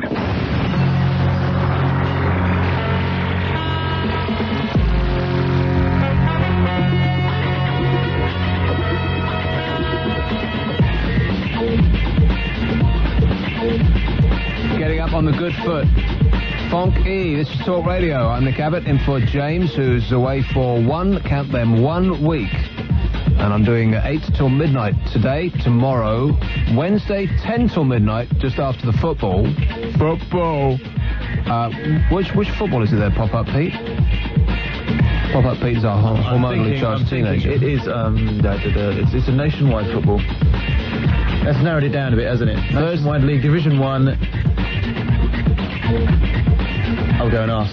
Thursday, 8 till 12. I think it's QPR versus somebody. And Friday back to normal, which is 7 till 10 p.m. Here is a call in Newcastle. Hello. Hi, Nick. I was going to say, as long as Nicky still has a credibility, he's got no problem. About the BBC, it's a bit sad that the 1978 schedule would have included Dad's Army, Faulty Towers, and the like. And you're being served, and so does the 1998 schedule. Yeah, funny that. I mean, yeah, except that it isn't, It wasn't funny then, it's not funny now. Oh, come on, how can you say that Faulty Towers... I saw it the other day, I used to like it when I was a kid growing up, and then I watched it the other day, and it looked so 70s. Well, it is so 70s. Some of the episodes, they push the hysteria just too far that it is kind of painful. In that you feel kind of sorry for him rather than laughing at him, you know what I mean? Yeah. But I think you'd be pretty churlish to dig a hole for that show. I look at it and I find myself looking at the maxi car and things like this, thinking, God, and that kind of detracts from the humour, because you think, I used to have one of those, or at least I used to be driven around in one. But I rang about leadership in the world. Yeltsin sacked Viktor Chernomyrdin last year, I think it was, because the guy was making a mess of the country, and put in Kirienko, this guy, who today he has sacked, and put in Chernomyrdin, almost as if no one's told him. He's already sacked Chernomyrdin from messing the country up. Well, he was probably so pissed at the time that he doesn't remember. Yeah, but don't you think that's like serious crisis? I mean, look at all the leaders in the world. We've got Clinton, who's just, going from one cock up to another. Excuse me? Yeah, almost. And then bombing a country to sort of deflect attention. Well, no, people are saying that, but I don't think so. I think he's been bombing the country because he thought it was the right thing to bomb that country. And Bin what's his name, was supposed to, I mean, this is the thing, I didn't see it reported in many papers, in fact, only one. They were supposed to have this terrorists summit in one of the locations that no, seriously, in one of the locations that was bombed. It was supposed to be all the, the head terrorist types Right. All in the one place at the one time, and they got wind Wasn't of that this. in the Naked Gun? No, they got wind of this. The CIA or the FBI, who does this for a living. And just as you would do, had you got this information and you were in Bill's shoes, you said absolutely take them out now. Right. And so, but Bin Al, what's his name, got wind that they had found out because they were busy taking people out of the American embassies, and so he thought, well, they're about to launch a strike, and so he cancelled the cancelled the conference. And so he would have got them all in one go and would have been, like a national hero for doing so, but they didn't happen to show up at the time. So that's the reason that they did one of those places. It kind of went wrong. Yeah. So, I mean, that seems, from Bill's point of view, you would think that that's reason enough to send in the missiles. Well, I don't know. And didn't have anything to do with deflecting attention from Monica, what's her name? Yeah, I don't know. I'm a bit cynical about the whole thing. I mean, I just think leadership. I mean, I think it's serious that, the two heads of the world just seem to be mad as lorries, both of them. No, mad, the Russian bloke, yeah, but Bill Clinton isn't mad. And seriously, I mean, would we prefer the leaders of our countries to have their genitals lopped off when they take power? Would we prefer them to be kind of like sexless automatons? No, I don't care for his Monica Lewinsky mouth organ nonsense. I just think it's all the white water. It's the guy has a problem with truth. And I mean, if you extrapolate that to our current leader, is a sort of a Bambi-esque puppet. But look at the opposition. I mean, is there a Tory party anymore? I mean, they used to run the country for 2 decades, and I don't know, this guy had a sinus problem, and they seem to have taken his head off, because I've never seen or heard from him. I'm not sorry about that, but Elmer Fudd's disappeared altogether. And whatever happened to, wasn't there a third party in politics? I don't know, I seem to vaguely recall, yeah. Yeah, but it seems like so long ago, doesn't it, when there used to be, I don't know, some kind of, we're going to do this, and we make our mind up, and now it's all sort of market-led nonsense, namby-pamby, politically correct. Well, you know as well as I do that when the revolution came and swept all before it, and it'll take a while for the opposing forces to regroup and mount some sort of serious attack. And in the meantime, the field is with the one who has vanquished. Well, we've just become a sort of post-Diana world where... Oh, blimey, you have been reading too many papers, Anthony. You're just starting to spew this stuff out now. Well, that's what they're leading us to believe. It's almost like we're soulless, directionless, etc. And it's like, you're talking about what's, the BBC schedule. ITV tonight have got James Bond on, What's wrong with that? James Bond, I mean, talk about your, okay, James Bond is 36-year-old hat. It's pants. Pants. That's all ITV ever do. Always ever do James Bond. Well, I don't have a problem with ITV. ITV can do whatever they like, as far as I'm concerned. It doesn't make any difference to me. The reason that ITV is in existence is to make money.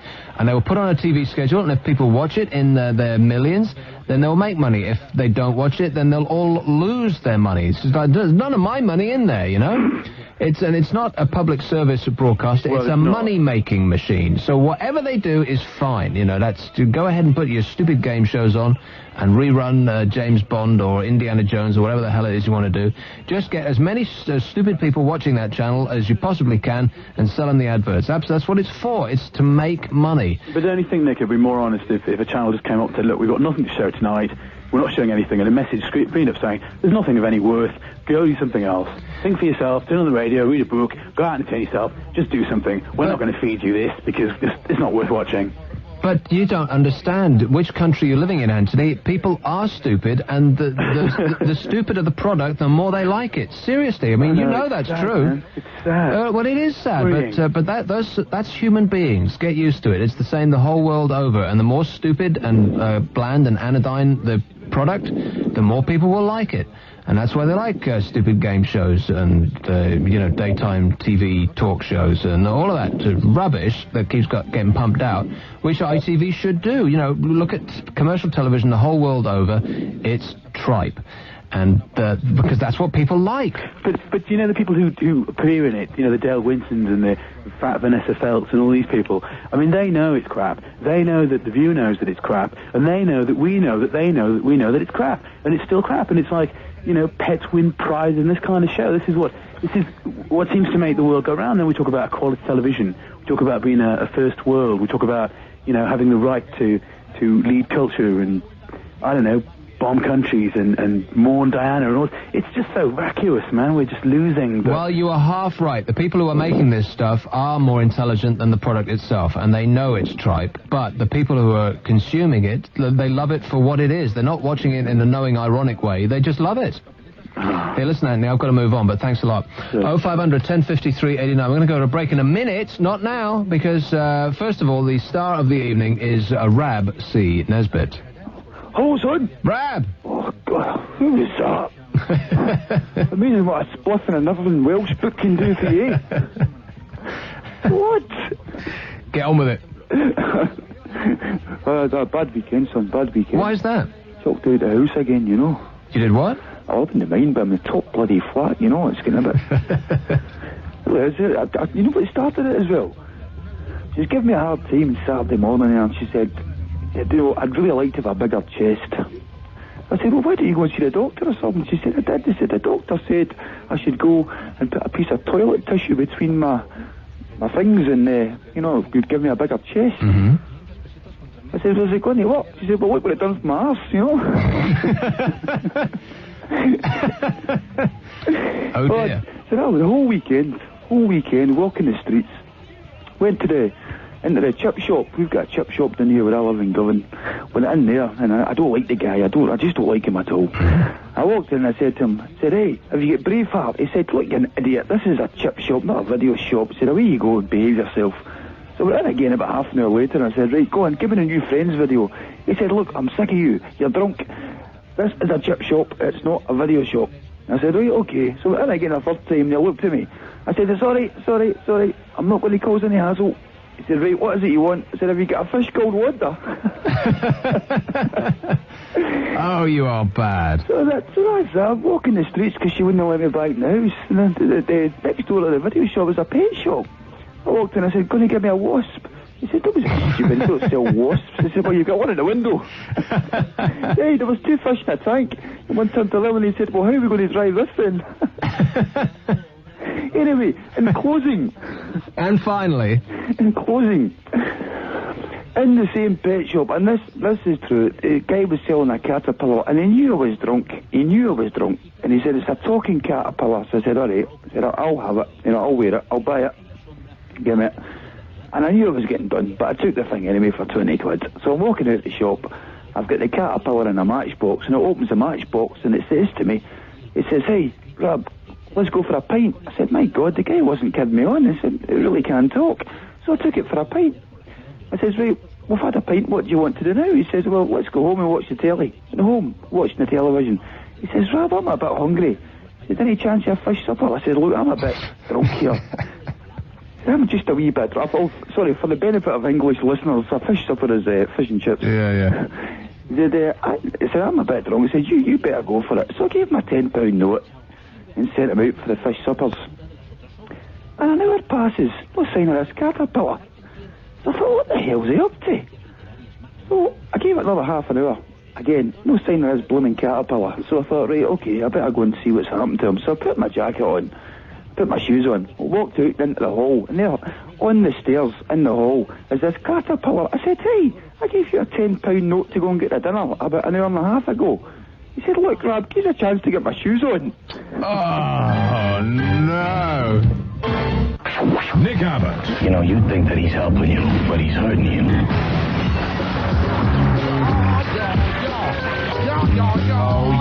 Yo. So that was Rab C. Nesbitt. Anybody used to listen to me in the other place when I used to do it at late nights? I can't believe he's back again. It's been like about 5 years since I heard from him. And by far and away the funniest call we ever get. Here's one in London. Hello. Hi, is that Nick? Yes, it is. Hi, Nick. I was just phoning about the BBC, actually, and really following on from what your caller in Newcastle just said about all the repeats and the sort of 70s sitcoms and stuff. I read somewhere today that, have a guess what the BBC are going to be bringing on prime-time Saturday night television now. Okay, well, I know, because they've probably come to the end of Are You Being Served, right? So it's going to be, like, my guess is it'll be the old Army thing. What was that called? Dad's Army. Well, No, not Dad's Army. It was, It Ain't Half Hot, Mum. No, not as sad as that, but close enough. They're bringing back Hello, Hello. Oh, you are joking. No. Hello. Prime-time Saturday night television. You've starting got to from be episode kidding. 1. Oh, blimey. Yep, that's right. I mean, the alarm bells should be ringing in your mind. I mean, what the hell is going on over there? Seriously. I mean, am I confused or hallucinating or what? No, this is true. I mean, where did the BBC get off? They must think we're stupid. Well, yeah, and they're right, pretty much. I mean, people are sucking this stuff back up again. This is it. I mean, all the decent stuff now is... I mean, I know you were slagging ITV off a few minutes ago, but, I mean, all the decent drama and all the sort of decent detective and crime stuff is all on ITV now. Well, no, you understand, I wasn't slagging them off. I'm saying that it's their right to put on whatever they choose on their channel, because it's only there to make money, and if people watch it, then they'll make money, and if they don't, then they won't. It's their business. You know, it's none of my business. It's like a shop. You know, if people will put it in a shop what I want to buy, then I'll go in and I'll buy it. If I don't, then I'm not interested. I'll keep going past, you know. That's my opinion with ITV. But BBC's like someone else again, because I've already bought that crap. You know, right. I've spent money on that stuff already. That's right. And I mean, all they do is they just regurgitate this stuff. And of course, next week on every single channel, we're going to have all these Diana tributes. Oh, please, spare me the pain. Yeah. Okay, well, listen, thanks a lot, mate. We've got to keep going, because we've only got half an hour of this to go. It seems incredible that we've done 3.5 hours already. Haven't talked about one stinking thing. All right, cheers, mate. Speaking to you. Ta-da. See you. Bye. 0500 1053 89, free call. Here's a freak, all in Canterbury. Hello. Hey, all right, Nick. Oh, you know what thing that really annoys me about the BBC, though, is that you have to buy a licence even if you're going to watch Sky. Of course. Even if you can't receive the BBC. Yeah, amazing. It's the law. It is the law. And what's the law? Crap. The law is an... Ass is the correct answer. Anyway, hey, Nick, did you check out the website? Which one? The new one. The new one? The nickabbot.com. No, I haven't.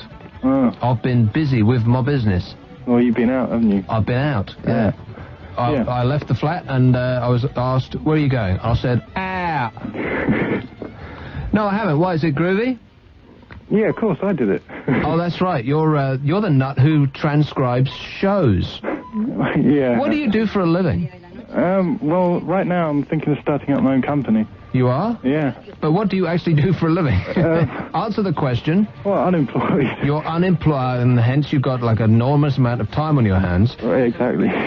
Because I think there's about 6 sites up there at the moment, isn't there? Something like that. Every time I turn around, there's another one. Yeah, there's another one came up on your birthday. There was? Yeah. Oh, God. So that's like 7 or something now. That's right. This is ridiculous. I've got as many sites as Pamela Anderson probably has. But, and you take shows and you write them out. That seems insane to me. That must take forever. You do have too much time on your hands. Get a job. Well, I'm going to try.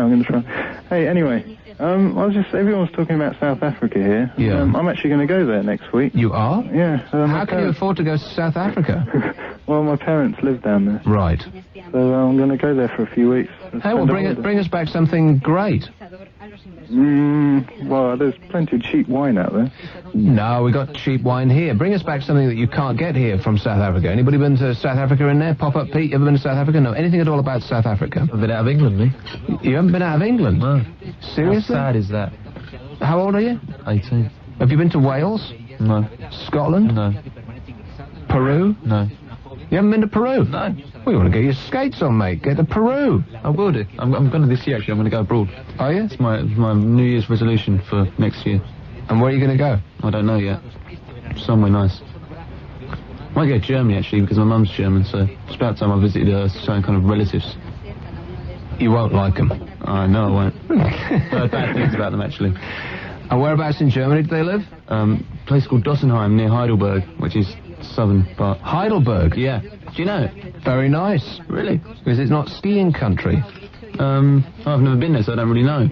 Right, so that was a stupid question, in other words. Thanks a lot for slapping me in the face with that one. Sorry. So, okay, Timo, no, seriously, bring us back something from South Africa, like a springbok or, something like that, like a gun or something. Oh, they got plenty of those, yeah. Sure, of course. Will you do that for me? Yeah. Not sure, a gun, yeah. but, some sort of, something. Right. Excellent.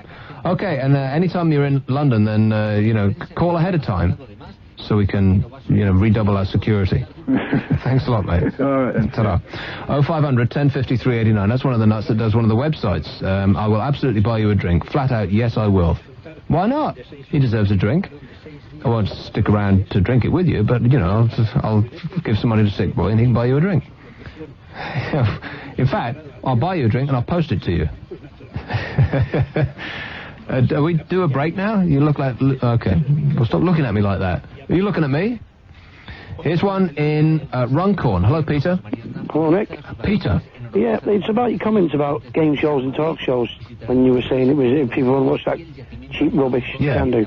But how can you say that when the radio station is the same? It's only a talk show, and it's advertising game shows all the time. You've got the one-to-one and celebrities, and you pick your topics. Yeah, you understand? It's like Vanessa and Kilroy Silk, innit? They have their subjects. That's right, but you understand what I'm saying? Like, you kind of missed the point. I don't have a complaint about ITV. They can put on anything they like. I don't care. That's fine, No, but when you're saying it's a lot of rubbish and it's cheap crap, as you say, you're on the same. You're broadcasting the same thing. You're doing the same job. Oh yeah, but can you compare me to Vanessa's fat? Well, no. Seriously, I mean, how often have you laughed at the Vanessa Feltz show? I don't watch it. Well, there you go. There it is in a nutshell. 0500 1050 389. It's a free call. Here's one in the West Midlands. Hello. Kathy. Hello. Kathy. Hello. Hello.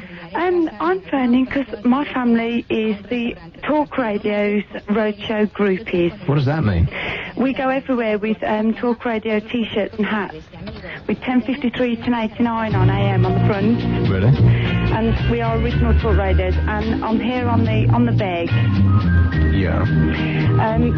What's that noise? I've no idea. That's quite nice music. But it's appropriate, though. Yeah, so it is. What it is, we all have our own T-shirts and our hats. And do you want me to give you a list of where we go with our T-shirts? No. No? Oh, okay then. The thing is, my daughter, Emma, hasn't got a T-shirt, and she wanted to know if she could have a T-shirt. Yeah, we'll send her a price list. Crazy. Seriously, Kathy, is that about you wanted a free T-shirt? No, she wanted a T-shirt because we've got one and she hasn't. Yeah. And we have Talk Radio everything. Right, well, you should loan her one of yours. We can't because when we go on holiday and we've all got one, she hasn't got one. Don't you look a bit bizarre as a family walking out in all the same clothes? I don't care. If he gets rid of all the other radios and puts Talk Radio at the top, I really don't care. I don't know. We should have a meeting with the management. Maybe we should have to take those clothes back because is this the kind of family we want associated with the radio station? Yes. No, I'm serious because, it's okay for you, you've got a free T-shirt and all, but it's like advertising with it. We should actually put people through some sort of screening process before we give them something with our name on it because, we don't want to be associated with any old Tom, Dick and Harry, Kathy. No, you can say that, but we've added people to Tommy Boyd's show, Lorraine Kelly's show, Paul Rossi's show, Mike Dickens' show. I'm not hearing my name in this list. Oh, well, we're about to put that on. Oh, I'm gonna. It's like one of these I'm gonners. Yeah, of course, like tomorrow I'm gonna. Sure, why not? Give us a free T-shirt. You're joking, Kathy. Oh, come on, Nick. Be fair. Be fair. No way we haven't got T-shirts to give away. What did you think this is a charity? Call the BBC, they'll give you a T-shirt. Oh, that's really unfair. We promote Talk Radio constantly. Did we ask you to do this? Is this a favour that you're doing specifically because we requested you to do this? Is this like a paid job now? Are you applying for a position with this company? Oh, Nick, that's really unfair. No, it's really unfair. We take our job and we always promote Talk Radio because we think that people should listen to worthwhile causes than listening to rubbish on the radio of other people blabbing loads of rubbish. Kathy, you're crazy for feeling. I think that's the thing about you is you feel too much. Stop feeling, dear. No. Come on, be fair. My daughter's really upset. She really wants... How old is your daughter? She's 13 nearly. Well, then she should get used to the way life is, Kathy, because let's face it, life sucks. It's a lesson that she'll learn now, and she'll be grateful forevermore. She'll thank me when she's older, and she realises that this life stinks. Oh, that's really unfair, Nick. Oh, don't be so hard. You're not a hard man. I'm crazy. You're crazy, Kathy. No. But I love you just the way you are. Oh, come on, be fair. Say goodbye. Go on, say it for me. Say goodbye. No, I'm not going to say goodbye. Say goodbye, Kathy. I phoned up and waited ages to get on the air. Oh, go on, say goodbye to me. No. You know you want to. No. Say bye-bye. No. Say goodbye, Kathy. No, I won't say goodbye. I waited ages to talk to you. Say ta-ta. Come on, be fair. Be fair, be reasonable. You're very nice to other people. Be nice to me tonight. Kathy, I love you. So, you're going to send me a T-shirt for my daughter? Nope. Who's listening on the radio now, being told no? Wait a minute, she's 13 and she's up at 20 to midnight? Yeah, because she's not very well. Well, precisely, she should have been in bed asleep at 7. No, she's not very well, meaning she's not very well. Well, what the hell does that mean? She's not very well, meaning she's not very well. Like, which part of not very well didn't I understand? What are you talking about, Kathy? She suffers epileptic fits. Well, she should be in... Should she not be you can't asleep? sleep when you've got that. Once you've got it, you're wide awake. You can't sleep through that. I mean, it's impossible. And that's why I told her I'd phone up and see if I could get one. I mean, I didn't phone any of the others. I thought I'll wait till Nick Abbott's on, because he's the most nicest person on. Yeah. Mm-hmm. Oh, do you want to talk to her? No. No, do you feel bad now? Well, you're making me feel bad. And if you think that you're going to twist me around your little finger so you're going to get a free T-shirt out of me, you're insane, Kathy. Oh, that is awful. That is awful. We promote all the time. We've got so many people to listen to this.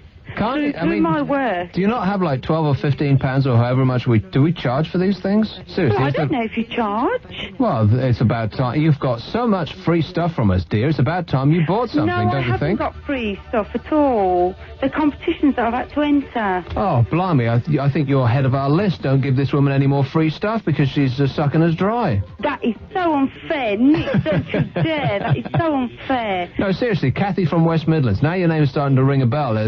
Isn't she on the list stuck to the wall there for nutters that we don't give prices to anymore? I've never phoned you before, Nick. Come on, that is really unfair. That is really unfair. Oh, that is so unfair. Well, I'll tell you what, Kathy, would you mind sending a picture of you and your family in a group together so we can decide whether we actually want you advertising our radio? So, because, you know, if we give this stuff out to the wrong people, we'll be sending the wrong image out to our advertisers. I mean, say, for instance, one of our, like, one-to-one, say they're advertising with us at the moment, and they see your family walking around in all of our free T-shirts, and they'll think, who the hell are these people listening to this radio station? We're going to go over the road and spend it with Chris. We're nice people. We're a lovely family. Absolutely lovely family. I have 2 children that are very, very sick, and I take them out a lot. And my poor little son who's 4, if he borrows my T-shirt, it's down to his feet. Oh, but he'll grow into it, though, Kathy. That's the beautiful thing about it. He'll, as he gets older, it'll, you know, because it's made of such quality that it'll get more and more beautiful as the years progress. Oh, I'll grow into it. Or you could just, like, you know, give it to your dog or whatever. Oh, now he's woke up now, my son. Oh, blimey. Now that's my fault, too, is it? He just turned the radio upstairs and he's woke up. It's one and big... my daughter's come down. Oh. Do you want to talk to her? Absolutely not. Have a T-shirt? Absolutely no, because this is going to be like a sob story now. No, it isn't. You speak to her. I don't want to speak to her, Kathy. Hello? Oh, blimey. Hello? Hello. I just thought I'd like to tell you that we always go round to Cofton Park. Mm-hmm. In the T-shirts. If I did have a T-shirt, I'd even wait for PE at school. You would? And I always listen to this radio. Whenever I come home from school, I rush like mad to get down the road just to listen to this radio. Mm-hmm. And who do you like, who do you really hate on this station? Like, who do you just flat out can't stand? Who just makes you want to pick the radio up and physically throw it out the window? None, because I like all of you. Is the correct answer. Tommy Boyd. Tommy Boyd what? Oh, I don't like it. Oh, you don't like Tommy Boyd, no? No, but I like Hannah Rayburn and Lorraine Kelly. What's not to like? So it's the female presenters that you like the most on this station? And Nick Abbott. Oh, it's like I said. Paul Ross. Yeah, precisely. It's the female presenters that you like on this station. So it's Nick Abbott and Paul Ross and Lorraine and And a Rayburn. And a Rayburn. And you're how old? I'm nearly 13. Nearly, like you're 12 and a half, something like that. Yeah. Okay, and so if I send you a T-shirt, you're going to wear it at school and promote the radio station. Yeah. Because that's exactly the sort of demographic that we want to appeal to our advertisers, is 12-and-a-half-year-old girls. How much money do you get a week there, Kathy's daughter? I sometimes get about £1, £1.50. A pound or £1.50? If I send you a T-shirt, do you absolutely promise to only spend that money on our advertisers' products? Yeah. Now, I didn't notice, like, real conviction in your voice there. Are you sure about that? Yeah. So if there's, like, sweets in the sweet shop and you haven't heard them advertised on Talk Radio, you won't buy them? No. Let me check with Mike the mechanic. Do we actually have the technology to send this little girl a T-shirt? Blimey, I can't believe I've been talked into this. Sure. We do? I think so. It might not be a Talk Radio T-shirt. It might, say... My T-shirt. Yeah, it could be Andy's shirt. Yeah. On his back. I'm sure we'll send her something. Well, now, don't be saying that to a 12-and-a-half-year-old girl and not mean it. How about a mug? No, she don't want no stinking mug. She wants a T-shirt. How can she wear a mug at PE? But she could drink her tea out of it. No, Really she doesn't. Do we have T-shirts? Yes or no? Don't be. I think so. Well, what does that mean? I think so. It means I'm not exactly sure. I'm sure I've seen T-shirts. I just don't know if there's lots of them to give away. Well, we only want one. Okay, well, you can have one, Kathy. Kathy's daughter, whoever you are. Did you hear that? Hello, Nick. Oh, what happened to your daughter? Oh, sorry, she gave you back to me. Oh, put her back on. Oh, here she is. Hello? Hello. Well, it looks like my arm has been twisted. I can't believe that my arm has been twisted such that I'm going to send you a stinking T-shirt through the post. Thank you. That's okay. I love you. I love you too. Put your mum back on. Hello? I hate you, Kathy. Oh, no, I will love you till the end of days. You're welcome to come round my house for a cup of tea, an afternoon tea, any time. I don't want no stinking tea. Hey! You've made my daughter very happy. You can come round here and have food as much as you like. Actually, a cup of tea sounds pretty good around now. What do you reckon? Right, said Fred, both of us together, one each end and steady as we go. Tried to shift it, couldn't even lift it, we was getting nowhere, and so we had a cup of tea, and right, said Fred, give a shot to Charlie, up comes Charlie from the floor below. After straining, even and complaining, we was getting nowhere, and so we had a cup of tea. Anoraks. Email Nick now. Abbot at talk-radio.co.uk.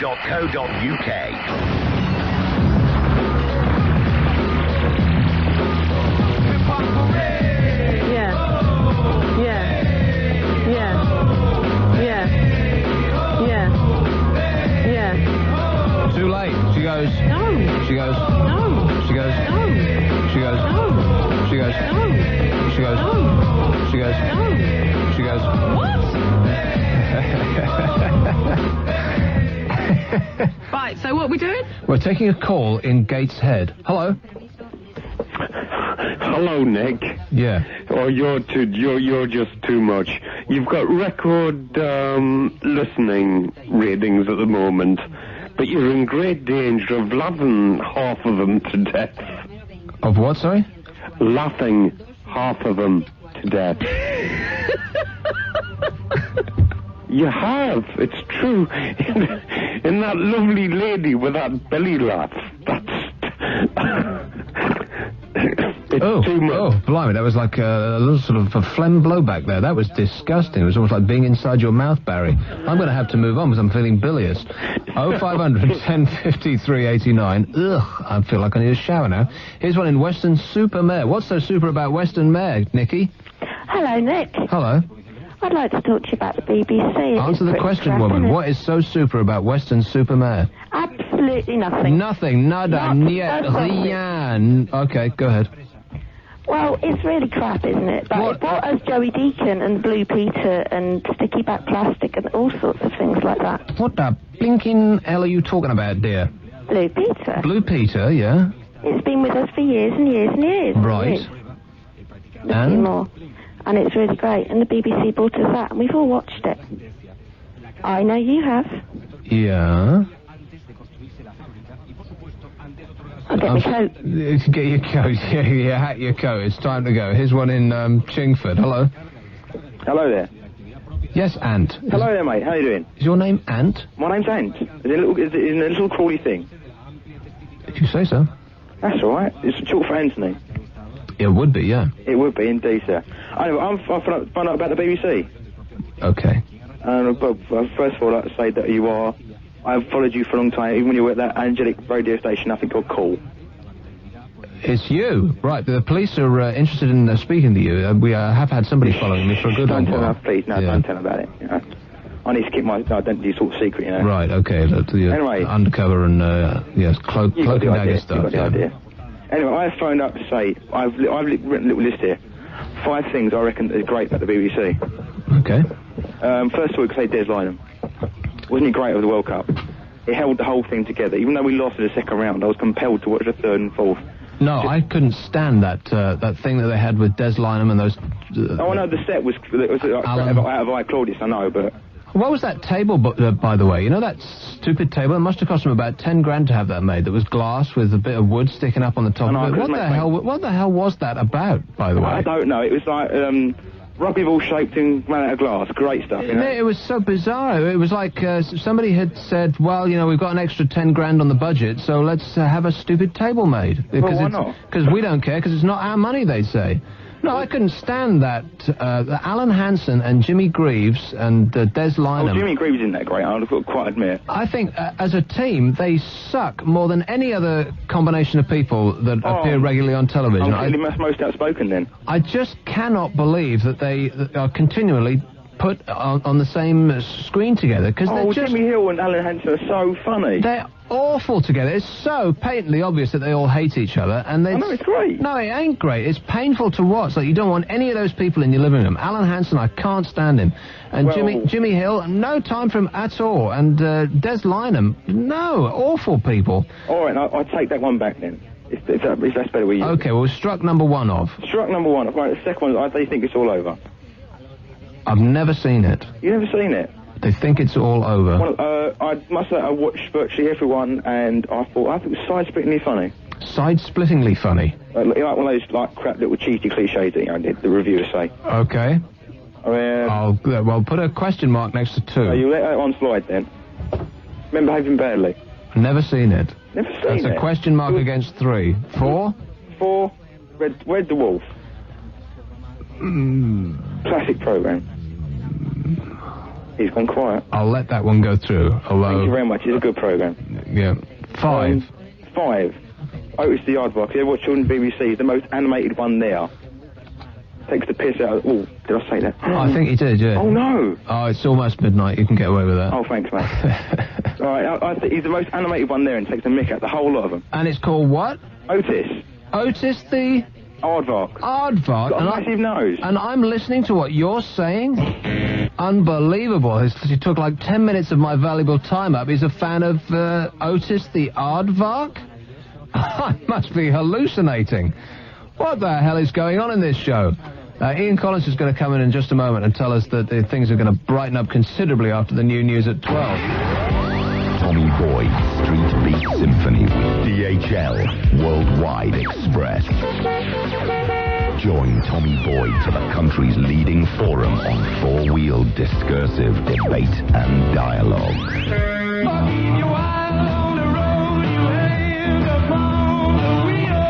Talk Radio. Driving down the motorway of no return on Tommy Boyd's Street Beat Symphony. Tomorrow from 3 with DHL, the world's #1 international express courier. Nick Abbot on Talk Radio. Free call 0500 1053 89.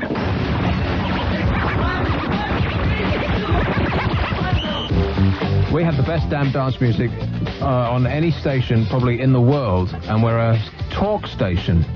Here's Ian Collins. Yes. I was going to do one of those James Well things and say, well, just like you, Nick, you know, I'm not talking about anything tonight, but if you want to talk about Roman Catholicism or perhaps the Berlin Wall, or perhaps prostitution, or maybe even the interest rate, then you can do, you know. But basically, we're not talking about anything. But Controversial. A bit controversial. Yeah, I'm not talking about anything because I've got to work for way too long. You are mad, mate. I mean, I've been on for 7 hours today, but you're doing 6 hours straight. How did you do 7 hours? I've just done 4 here. Yeah, where did you do the other 3? I can't remember. It was so long ago. So this, if anybody ever doubted the infallibility of management in radio stations, then fear not, because that's why I'm doing 6 hours. Because I agreed to do the extra hour this week, and then the boss said to me, well, in a couple of weeks, I've also got this problem, like, and I said, what's that? He said, well, Bill is going to L.A., and I said, all right. He said, could you cover that last hour as well? I said, yeah, but he didn't tell me it was the same week. So that's the problem. Not the boss's fallibility, that's yours. That's arguably, yes. But so that's why I wind up doing 6 hours. So I need folk to call me. But that's easy for you. That's a breeze for you, because 5.5 is what you used to do. Yeah, 5.5 was the regular gig. I don't know why I said yes to that. Well, funnily enough, 5.5 hours seems like just longer than you could possibly imagine. I mean, most people in this business, they sort of, if you work at the BBC, of course, you get like a 1.5 hour music show, some crap like that. Sarah Kennedy's on for 12 minutes or something. That's right. That's too long. Who?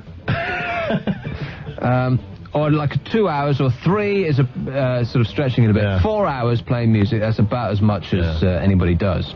And then you turn around and you say to people, yeah, well, try a 5.5 hour shift where there's no music to hide behind, you just have to talk.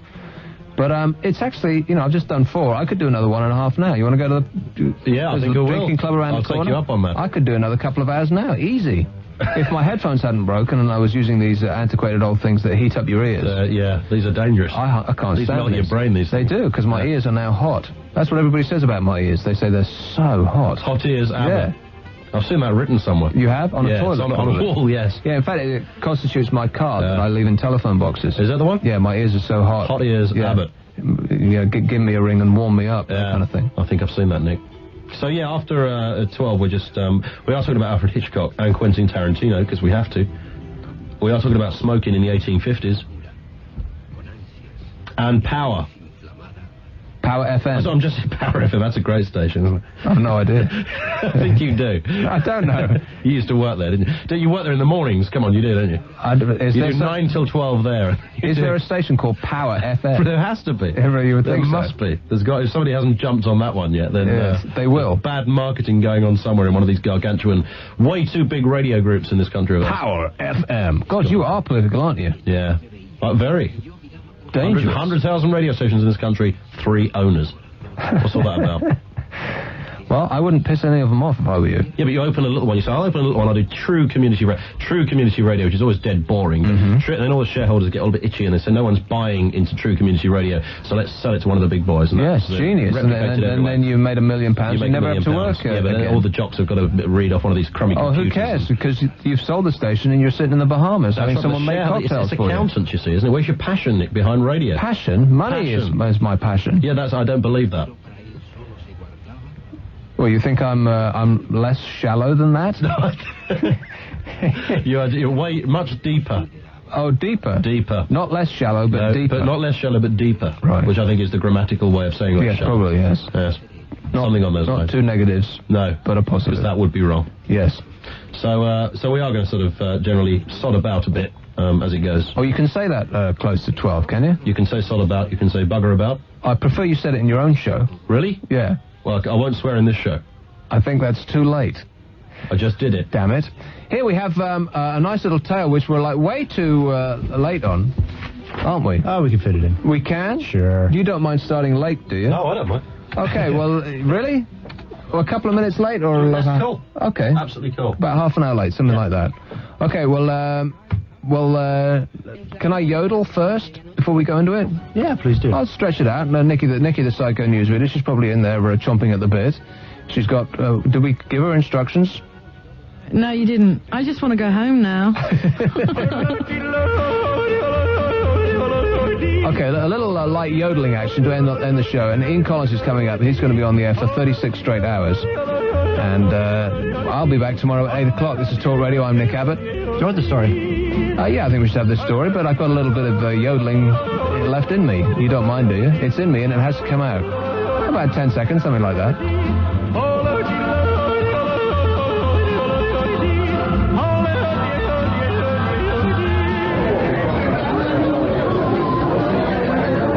Every night, a guy goes into the bar and he spends the whole evening there, and he arrives home absolutely smashed around midnight every night. And he always has trouble getting the key in the keyhole and getting the door open, and his wife is waiting for him. And we'll go to the door and let him in, and then she proceeds to yell and scream at him for his constant nights out and coming home in a drunken state, but the guy continues his nightly routine. And then one day, his wife is talking to a friend about her husband's behavior. And she was really, really upset, and the friend is listening, and she says, well, why don't you treat him a little differently when he comes home? Instead of screaming and shouting at him, why don't you give him some loving words? And welcome him home with a kiss, and he might change his ways. And the wife thought, I've tried everything else, it might be a good idea. And that night, the guy goes off again after dinner.